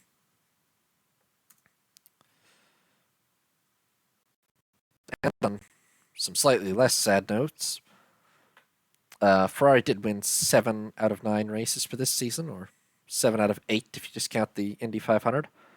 Hawthorne was actually the only man to finish every race, although it didn't avail him that much, as a 4 out of 9 counting. Yes, he finished, 8, discounting the Indy 500, but reliability only gets you to 4th place in the championship, apparently. Still, it's quite remarkable. A grand total of 4 points were taken by cars that weren't Ferrari or Maserati, all by Trintignant. The head-to-heads are absolutely overwhelming for Ascari and Fangio this season. Ascari was 8-0 in qualifying against all of his teammates. Fangio was 8-0 against Bonetto and Maramon and was beaten once by Gonzalez before Gonzalez was injured. And in races, Fangio had a perfect record in races he actually finished against everyone. Ascari was 5-2 against Hawthorne because of France, and then I count him as 5-1 against everybody else because I think that it's maybe possible to count that Italy crash against him. Allegedly, there was oil, but in any case, he lost the car himself at some point there. In any case, I mean, dickering over exact numbers, Ascari and Fangio completely dominated their teammates this year. It's actually remarkable that Farina got as close as he did in 3rd, but that's mainly reliability issues that Ascari and Fangio had. Fangio in the early season, Ascari in the late season. Well, weirdly, it wasn't even really that. Like, it was the 2 of them against each other, but Fangio's luck was so bad in the early season that Ascari already had a huge lead by the time Fangio got his car together. And then late in the season, when Ascari had his bad luck, it meant that he wasn't really fighting Fangio directly for the most part, except maybe in Britain and Italy. But in any case, they absolutely crushed their team. I mean, they were clearly the best 2 drivers in the field this year, you would have to think. Maybe Trintignant, too, actually. Better than you might think, but really remarkable stuff by Ascari and Fangio. And Ascari does become the first 2-time champion in F1 history, and the first champion to defend his title in F1 history. So that's where we leave 1953. Next season, we will have a couple of major new manufacturers in the form of Mercedes-Benz and Lancia, with Fangio and Ascari both leaving their current teams. Fangio for Mercedes, Ascari for Lancia. And we will have a 3-constructor battle throughout the year. I won't spoil who exactly, but there will be 3 constructors fighting for the title next year. And the biggest news of all, after 2 seasons of being run to Formula 2 regulations, 1954 will be run to the newly updated Formula 1 regulations. So that is big news. Come back for that one. In the meantime, thank you all for watching. Remember to consider leaving a like or subscribing if you did enjoy the video. And I hope you all have a nice day.